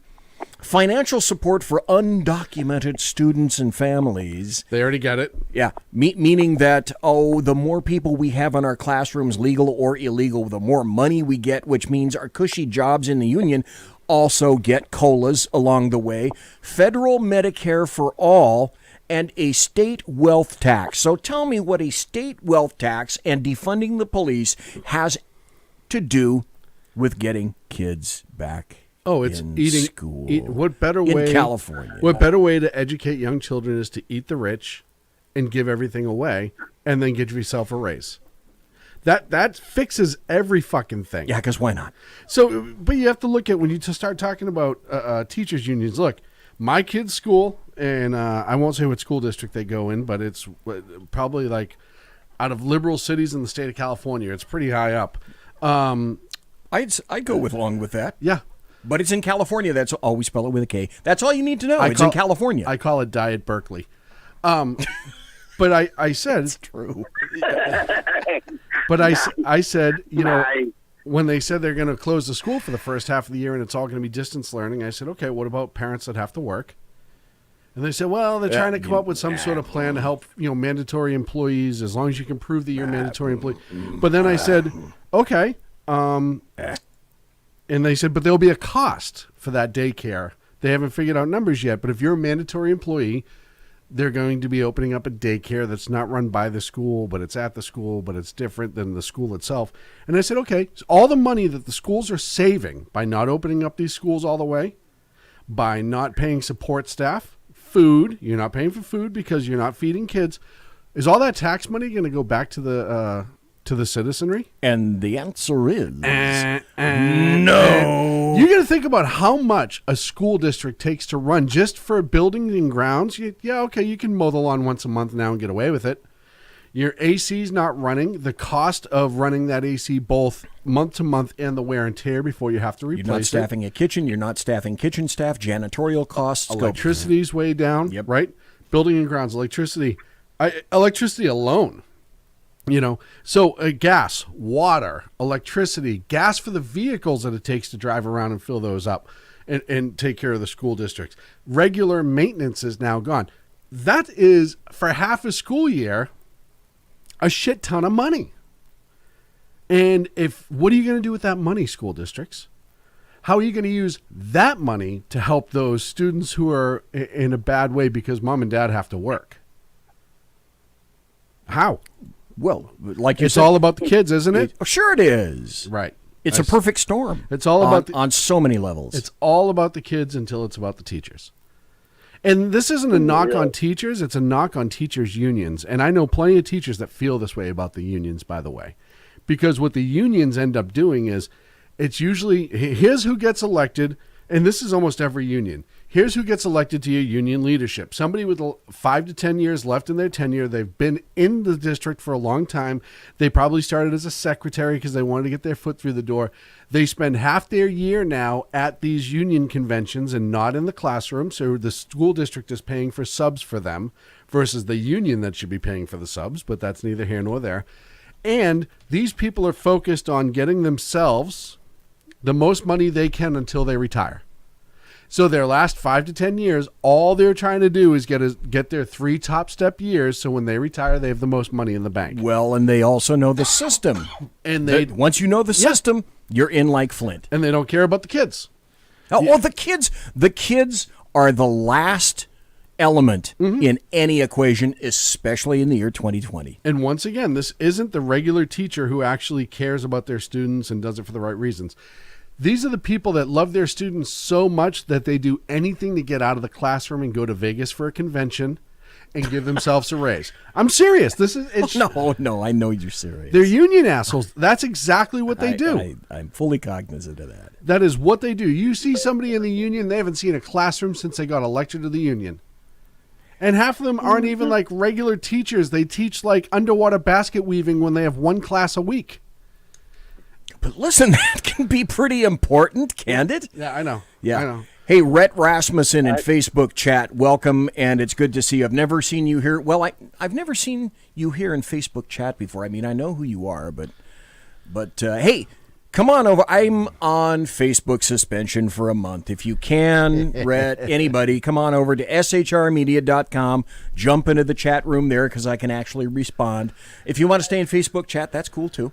Great. You just told Facebook what's going on. Well, you just outed yourself. So listen, I outed myself when I first started. And look, you mentioned the distance learning with these schools. That's another thing that's going to be hard for these private schools to do is the distance learning. Yes. They don't have the money to do it. So, agreed. Well, that's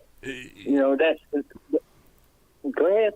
No, go ahead. I want you to finish. I just because I'm going to have to take a break here. Yeah.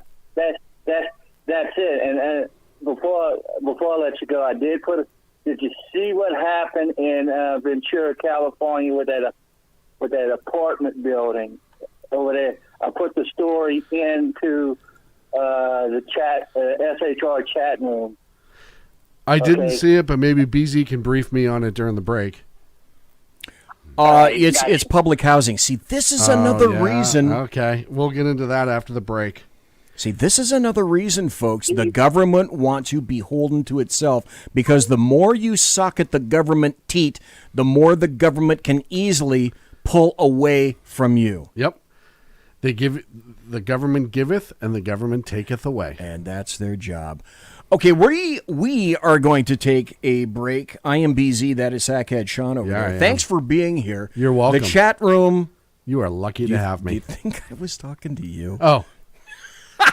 Oh, jeez. Okay, I know. How wrong of me. I'm sorry. How wrong of me I'm to say sorry. that. Okay, so we're going to take a break.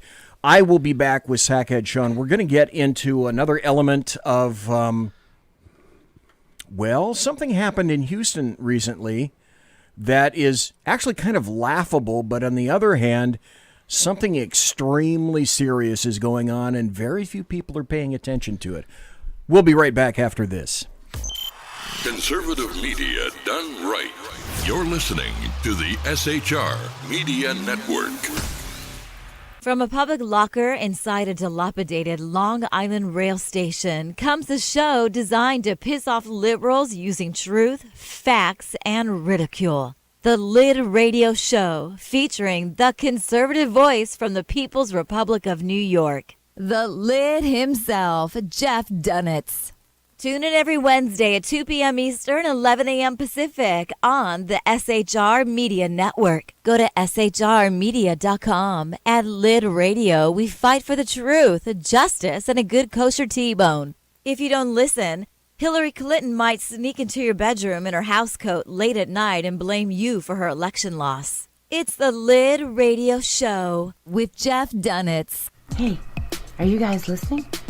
This is Shannon from Right Way with Shannon and Mike in the AM on SHR Media. I know you've been wondering where we are and what's been going on. Well, folks, that's right, we're back.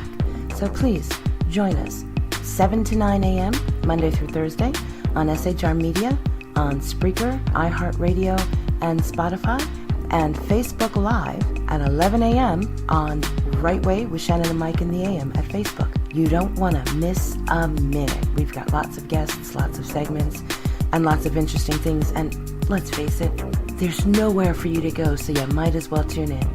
Again, Right Way with Shannon and Mike in the AM. We're back live on the air on SHR Media, 7 to 9 a.m. Monday through Thursday, audio and Facebook Live, audio and video. Yes, we are going to do video. Facebook Live, Right Way with Shannon and Mike in the AM. Hope to see you soon.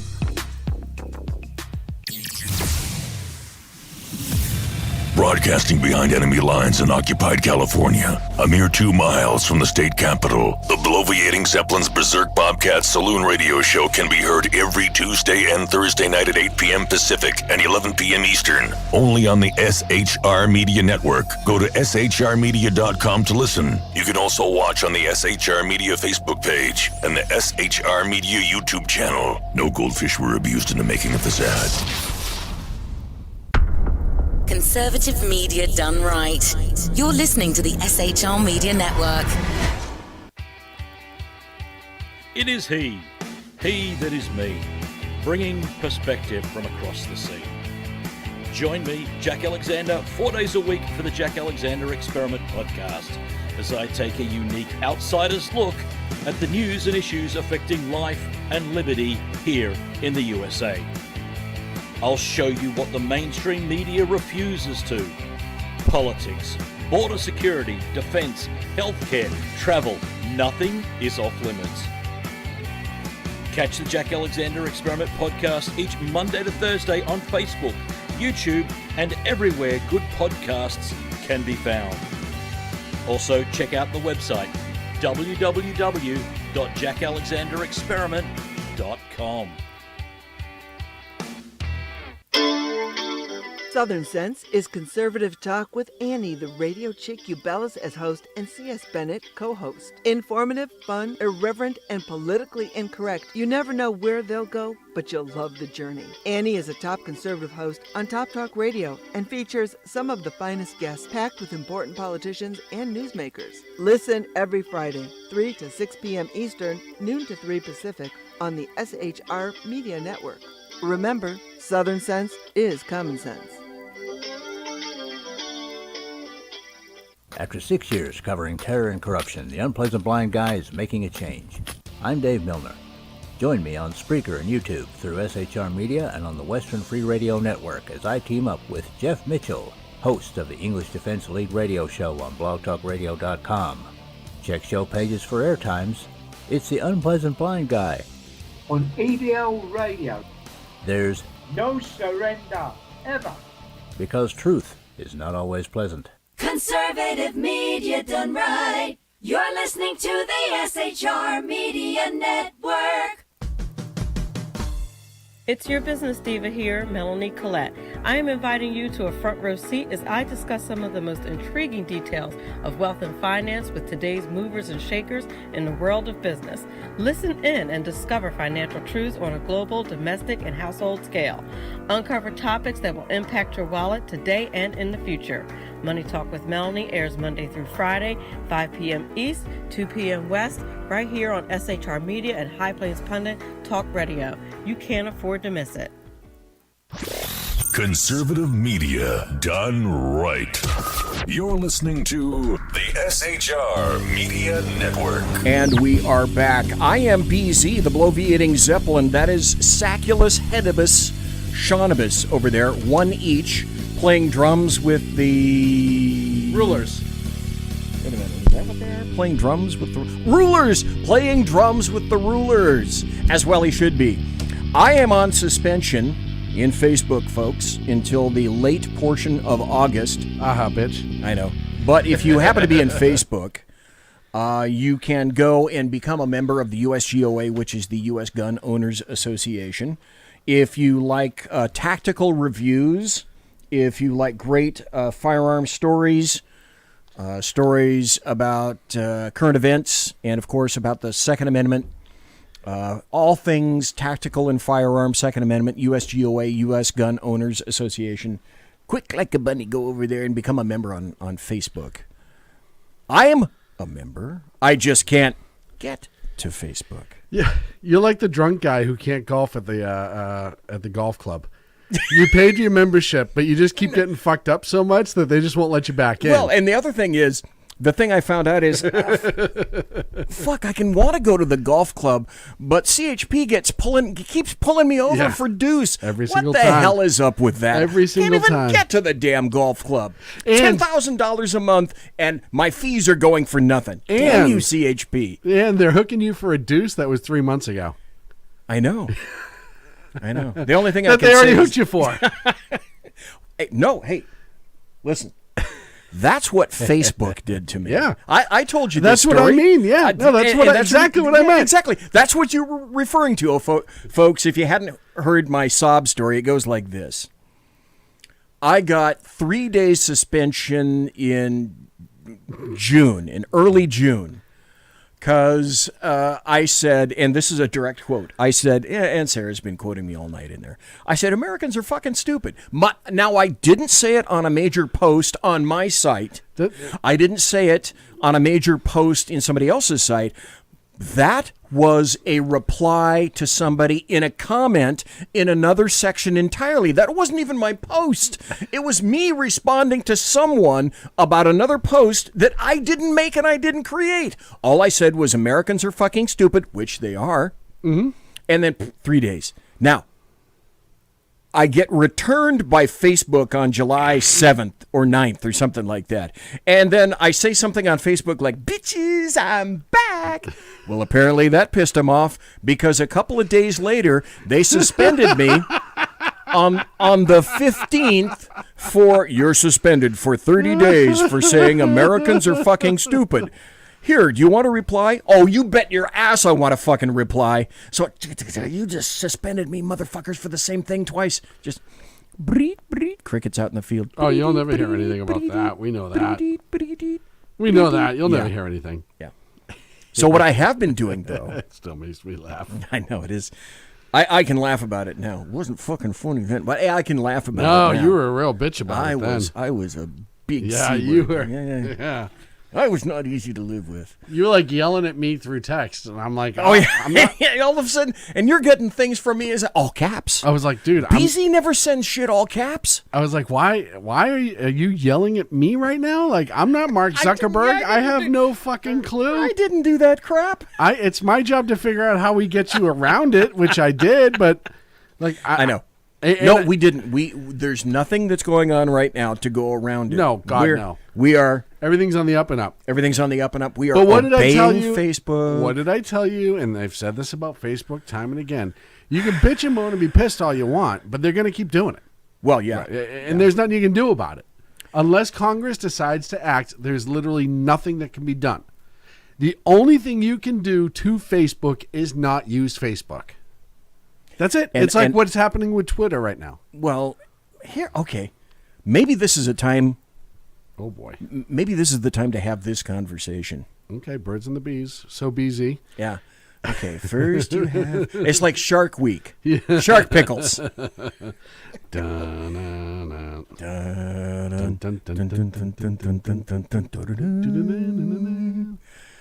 in the water.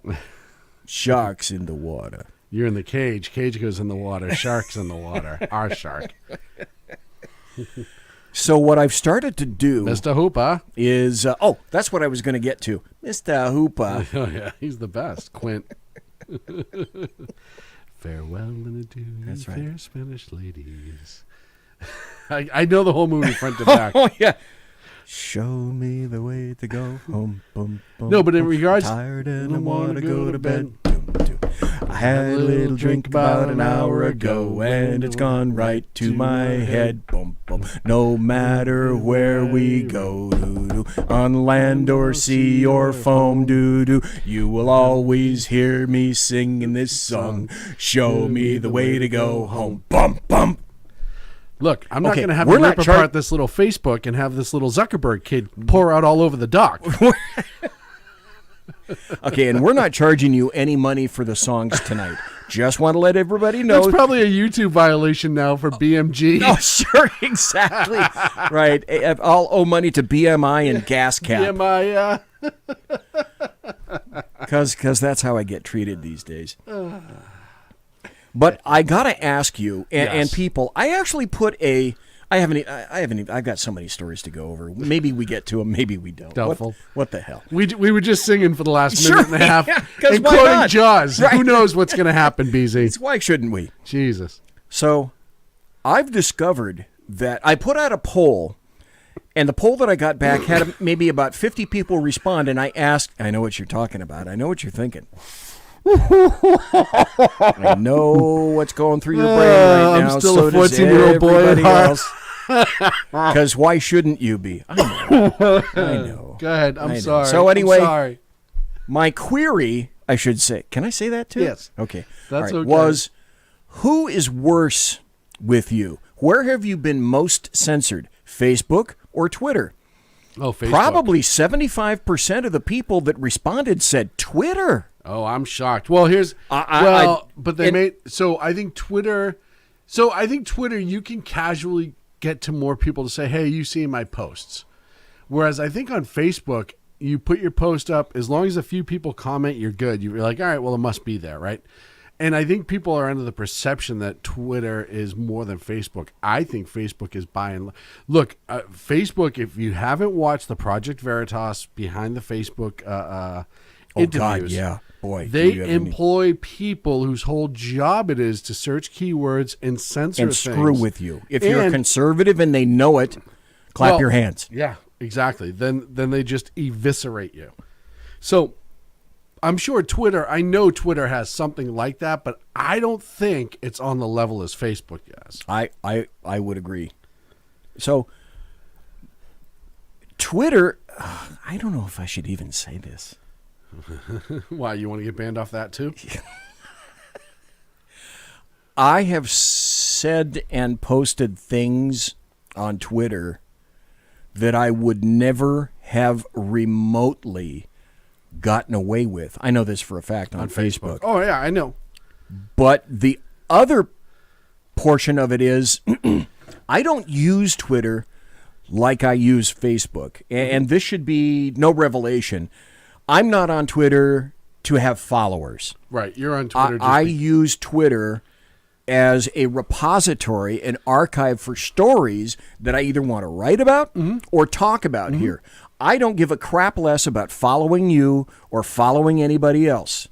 And, and Facebook, I use that for also for B-roll stories that I don't primarily access from Twitter, because my Twitter feed is going. I'm on Twitter probably 30, 40 times a day. Yeah, with updates and stuff. I'm very active on Twitter. Well, but you look at what gets through on Twitter versus what gets through on Facebook. And look, proof is in the pudding right here. Is our friend Nathan Thurm, who is on Twitter. Yeah, I've seen him recently within only the past couple of weeks. Yeah, 3 weeks or so, something like that. And Nathan said something about AOC is a fucking bitch.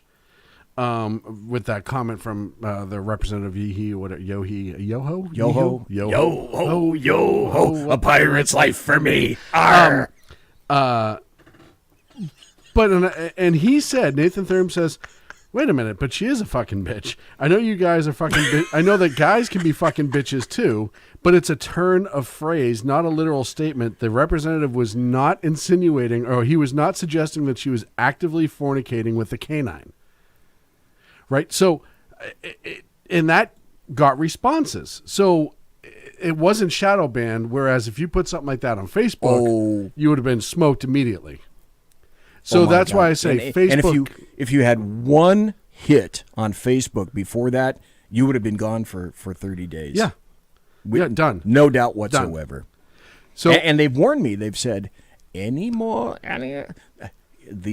Zuckerstapo, the Stasi, the Zuckerberg Gestapo have said, any more like this, my friend, and you're going to be gone from Facebook. The irony that he has his people acting like brown shirts on free speech. Yeah. The irony is incredible. Oh, well, it's like Antifa. You know who I can hear in the background? Yeah, I just heard her. I can hear Demi, the studio cat.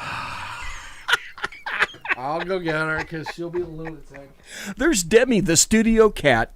I think she's in the back bedroom, and she wants to come out now. So in the background, I don't know if you guys heard it or not, but I did. Even through my headphones, through the microphone, I heard, meow, meow. So Demi, the studio cat, wants to come in.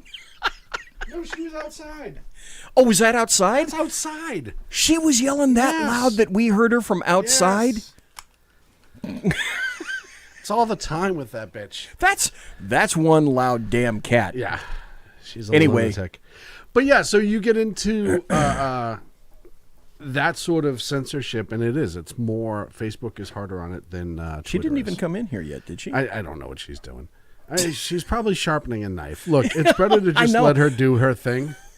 I couldn't sleep in here at night, not knowing that cat is here. Oh, God. And there are kitchen knives in the kitchen.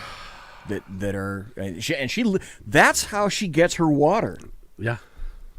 Folks, if you don't know about Demi the cat, she's the studio cat, and she'll get up on the sink and demands that you turn on the tap and just drink out of it. So that she can drink the water out of the tap. Yeah. That's how elitist that cat is. She is absolutely insane. And she's not my cat. That's the best part about this is. She belongs across the damn street. Well, and she's not even belonging across the damn street. She's more like the neighborhood cat. She belongs to nobody, but she has plenty of houses that feed she's her. The neighborhood roundheels? Oh, yeah. Yep. I thought she belonged to the people across the street. No. Oh, okay. So they give her space, like Monty Python. Does she go? Does she go? Is she a goer? Huh? Does she go? She's obviously fixed. I don't know. Maybe she isn't. Maybe she's just such a bitch. Nobody wants any. I don't know with her. But I'll tell you something. I wake up at least once a week with a dead rodent on the porch. Listen, that's gifting. I know. You hear her? She's yelling because I didn't turn the water on. You evil bastard for not letting her get a drink out of the cat faucet in the cat sink. I'm married to a cat. Okay, my show has devolved, but that's okay. It's Thursday. We get to do whatever the hell we want on the show. You want to talk about this article? This article is so significant. I don't know. Put my camera on me. There we go. I just heard her again.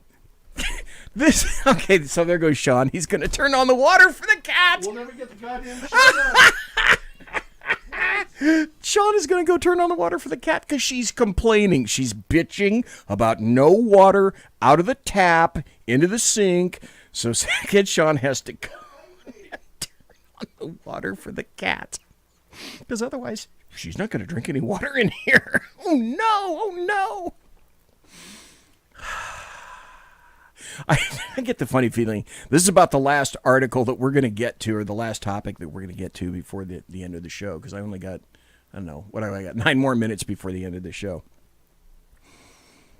But apparently this was such a significant article that an issue that even the New York Times came out and talked about it, which I found a little bit shocking. So where am I? I'm on Houston.com. Click to Houston.com. The headline on this is U.S. orders China to close Houston consulate amid swirling accusations of espionage and theft. Well, they were alleged earlier this week to have been hacking coronavirus information, specifically research for a cure. And that was the allegation that was made, is that the Chinese government was hacking American research facilities to obtain cure information. So that's what kind of stemmed this round. Now, if this happens, folks, do you think maybe Trump has some inside baseball information that we don't? Oh, yes. And though we're not given all of the particulars involving this, wouldn't you love to be a fly on the wall when something like this is discussed? Did she just walk in? No. Oh, you're looking at it, though. I saw you looking at it. She bit me on my way to do the water. I wasn't moving fast enough. Oh, that's right. Get your ass going in there. Literally bit my toe. Just go on. In the Houston article, it says China has vowed to retaliate after what they call an unprecedented escalation of the U.S.'s actions against China. You shut our economy down with this goddamn coronavirus. How else are they going to retaliate? Well, see, here's the other thing, too. Especially with leftists, now we should have included China and Russia and anybody else. Leftists, Democrats, Antifa, anarchists, communists, socialists, all are in this big package, which is whatever these cockbites are accusing you of, that's what they're doing, RTFN. Well, and you also have to remember, going into this China thing, we had the American scientist and 2 Chinese nationals that were studying over here that were caught and arrested and charged and indicted in the grand jury for trying to smuggle biological science information out of the country back to China. Right, because they also know that whoever happens to get a vaccine first... Biological science information. Wow, I sounded like a friggin' genius. I know.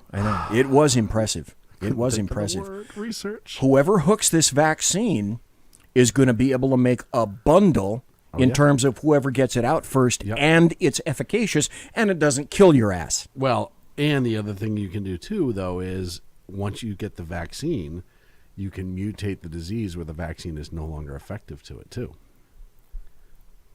Well, biological warfare. It's all about bucks, too. And in terms of both. But if you're China, and look, you've released this once, and I still say this was done on purpose. I don't care what anyone says. No, that's true. I completely agree. I will continue to say there is no such thing as coincidence anymore. Yeah, this wasn't... When this was all going so well for Trump, This was a purposely pulled out ploy and it also to be used against not just America, but used against the world. How can the world not conclude that Chinese released this onto them and not to do everything they can to hold China at arm's length now? How can people not conclude that? It was a month after Trump forced that new trade deal upon them, too, that was going to benefit us financially and hurt them a little financially. Well, and when they hurt them a lot, actually. And then all of a sudden this comes out. And then they lie about their numbers, and then they hold back PPE from us. Right, because if everyone forgets what an evil player China was in all of this. The thing that I find so... And, like I said, you mix into that all the lying. Look, their numbers were like 4,000 new cases on Monday, and then Tuesday, 1 new case. Right, and then they stayed low the entire time. So we knew they were cooking the books. You knew that was crap. Everyone knew they were cooking the books. And this is the same China who, whether you agree with their religion or not, just took all those Uyghurs, which is an actual name for them, put them on a train and sent them to a prison. Thousands of them. There was drone footage of it, private drone footage. They were all handcuffed, hand behind them, put on a train, northbound. You're going to go work in a concentration camp for the rest of your life. We'll never see your family again. Nope. Well, and the other thing that people are not saying is that there was also evidence to indicate, I don't remember what show I watched it on today, but it sure as shit wasn't CNN, where a lot of those, a good portion of those people, handcuffed in blue suits, loaded onto trains, were sent to sweatshops, working in factories for whom? Oh, that's right. Nike. Apple, Google, Microsoft, etc. All the ones who kiss their ass. Major leftist corporations utilizing slave labor. But I agree with all that, but I don't want to get too far off topic on what China is as a nation, why they had motivation to do this, and why they have motivation to steal information back. You had the scientists that were taking the biological research and selling it. One of them, an American, had sent up the Chinese research lab that some of this work came out of, allegedly. So you had that going on. And then you had all the allegations of them cooking their books, holding back PPE, upcharging everything, holding back our antibiotics that we were trying to get, all this other stuff. Then you had the Hong Kong thing, which is a major issue. And Trump turned around and put a slap on their PP for that recently. And now you have them trying to break in and steal American research for a cure because, like I said, you can sell it absolutely top bottom, but the other thing you can do is mutate it to make that cure ineffective. Well, when people say this, and by the way, I think everything that the Dems, I don't know to what extent, I think the Dems have their hands so far in the pockets of China, the politicians and the Democratic leaders, on the same level they allege Trump did with Russia on the last election. No, but this is real, as opposed to everything else. Well, yes, 100%. This is real as to all the rest of that bullshit. Here's the New York Times. U.S. orders China to close Houston consulate, citing efforts to steal trade secrets. This was so obvious that even the Chinese Times, the New York Times, weighed in on this. But I illustrated on Tuesday night how every major entertainment company is in the tank for China. Mm-hmm. Oh, all of them. And Biden was also saying today with a lovely little Chinese woman who was going, yes, and saying, oh, the evil Trump for calling out the Chinese virus in China. China is our friend. China's a wonderful... Fuck China. China is our number one enemy. You know what? I could have seen Joe say, look, those little yellow bastards are lovely people, and I don't know why Trump's doing this. Because he's so far off his rocker that any of that could have come out of his mouth. I would have been making a commercial out of that for the next 10 years. He is. And so would everyone else. He is the gift that keeps on giving. The gift of the gob, the gift of the gab. Okay, as per normal, didn't get to a fraction of the crap I wanted to tonight. But that's okay, but I'm having a great time with you. So I got to ask you, are you going to be around Tuesday? This coming Tuesday, I'm not 100% sure. Okay. That's way too far out for me to plan. I know. You got things to do, like balance your checkbook or clean your fish tank. I understand. I completely understand. Wash my hair? Yeah, right. Wash your hair. How about next Thursday? Way too far in the future. Yeah, I think next Thursday I'm okay. Okay. Let me pull up my calendar that's never full of anything important. Okay, there's the one that says fish tank. There's the other one that says here's how balance my your calendar checkbook. works. Honestly, here's how my calendar works. Okay. Unimportant shit, right? I fill my calendar with it, right? Oh, excellent. Oh, yeah. No, grab grapes at store. In calendar, boom, remembered. Important shit like, I don't know. Doctor appointment. Surgery. Right. Never makes it to my calendar. Right. Avoid the cargo door from a 727 that's falling on your I head. always get the reminder phone call 24 hours ahead of time. 727. I just said 727. Yeah. We haven't had flying 727s since the 1980s, In America. I think. They're In still America, being- there they're are still still being used. some Yep. in Bolivia because, Bolivian time is so screwed up anyway. Oh, there's some in Europe and some of the old. There are some socialist- tri-holers still flying around. Yep, absolutely are. And I remember if there was one thing DB Cooper that I remember about the 720, well, okay, then two things. Number one, DB Cooper. Yep. And the second thing I remember is a pilot that I spoke to when I was a little kid, and the cockpits were open and you could actually chat with the pilots. In a brand new 727, he said, "Kid, if I lost all three engines, this thing would glide for hundreds of miles." Because they actually had a great glide slope. Yeah. Even if they're completely unpowered, Most which is something else you don't know and don't hear about, folks. Most modern planes do. They have a little ramjet that come down out of the belly that spins and creates enough electricity to run the avionics. Roger Ramjet? Roger Ramjet. Do you know why Roger Ramjet saved the world? Why? Because he had no sense of humor. I've worked with a few Roger Ramjets. I think we all have. Haven't we all? Yes. Okay, so folks, while I'm still here and we're over 10 o'clock, I get it. I grok that concept. I remember being on 727s. I remember using the stair once when I was young. Did you use the air stairs in the Air rear? stairs I once. never did. I think I was about 17 and it was in Texas. Wow. I was going to Texas. You Might and have DB been- Cooper. Yeah. And I remember them going down. I thought that was the coolest thing in the world. Other airlines are starting to bring loading from the rear back. I've done this out of Sacramento with Southwest. Airbus A380 did that. Well, because it has so many if people that jam in. Well, and now they're retiring them, which is absolutely hysterical. But no, so Sacramento Airport, if certain Southwest flights, they'll bring out a set of ground stairs, and you'll actually walk out onto the tarmac under the plane and go up the stairs to load from the back, so it's twice as fast. Really? Even with my knee being screwed up, I always choose that option if it's available because I think it's the coolest thing in the world. That is pretty cool. Yeah. Instead of going to pulling your cart down the long, the little ramp that Well, you hooks still go up down at it, the end. but you go down a separate set of stairs right next to where they enter the front of the plane because I don't care where I sit in the plane. I'm not one of those people. I get there 10 minutes later than everyone else. And then you just walk up the stairs and you load from the back. But I always thought it was the coolest, how often do you get to see the outside of a plane up that close? And other planes that are going by and stuff while it's happening. Sure. And then smell that great kerosene smell. Kerosene, yep. Oh, give me the JP4, dude. She just anyway, bit me. Because why shouldn't she? Come here. Ken, if you can grab her, maybe we can put her on camera and show people that there really is a oh, there she is. Okay. There she is. Hi. Okay, so folks, if you were hear her. doubting, You can hear her. do that again. I can't get her any closer. Yeah, there she is. She's crazy. If I put her up here, she'll walk around and. Oh, I'm sure. There she is. Demi the studio cat. If I'm sitting in a chair and I'm doing work on the computer and I'm ignoring her, she'll reach under the screens and start grabbing at my hands. Because why not? Anyway, what I was trying to get to all along is next Thursday, in the first hour, I'm going to have Alan Thomas on, who is a paranormal UFO. Why is the camera not on me? There we go.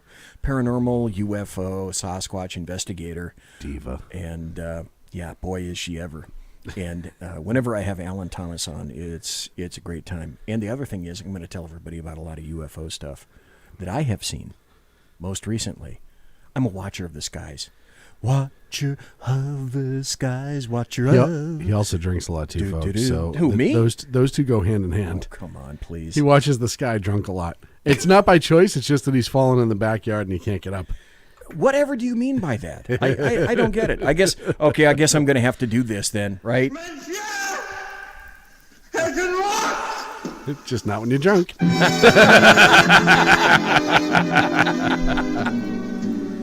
So, ladies and gentlemen, boys and girls, children of all ages, thanks for listening tonight to BZ's Berserk Bobcat Saloon Radio Show, live and direct from the SHR Media Studios. And here I am tonight with Sackhead Sean, one each.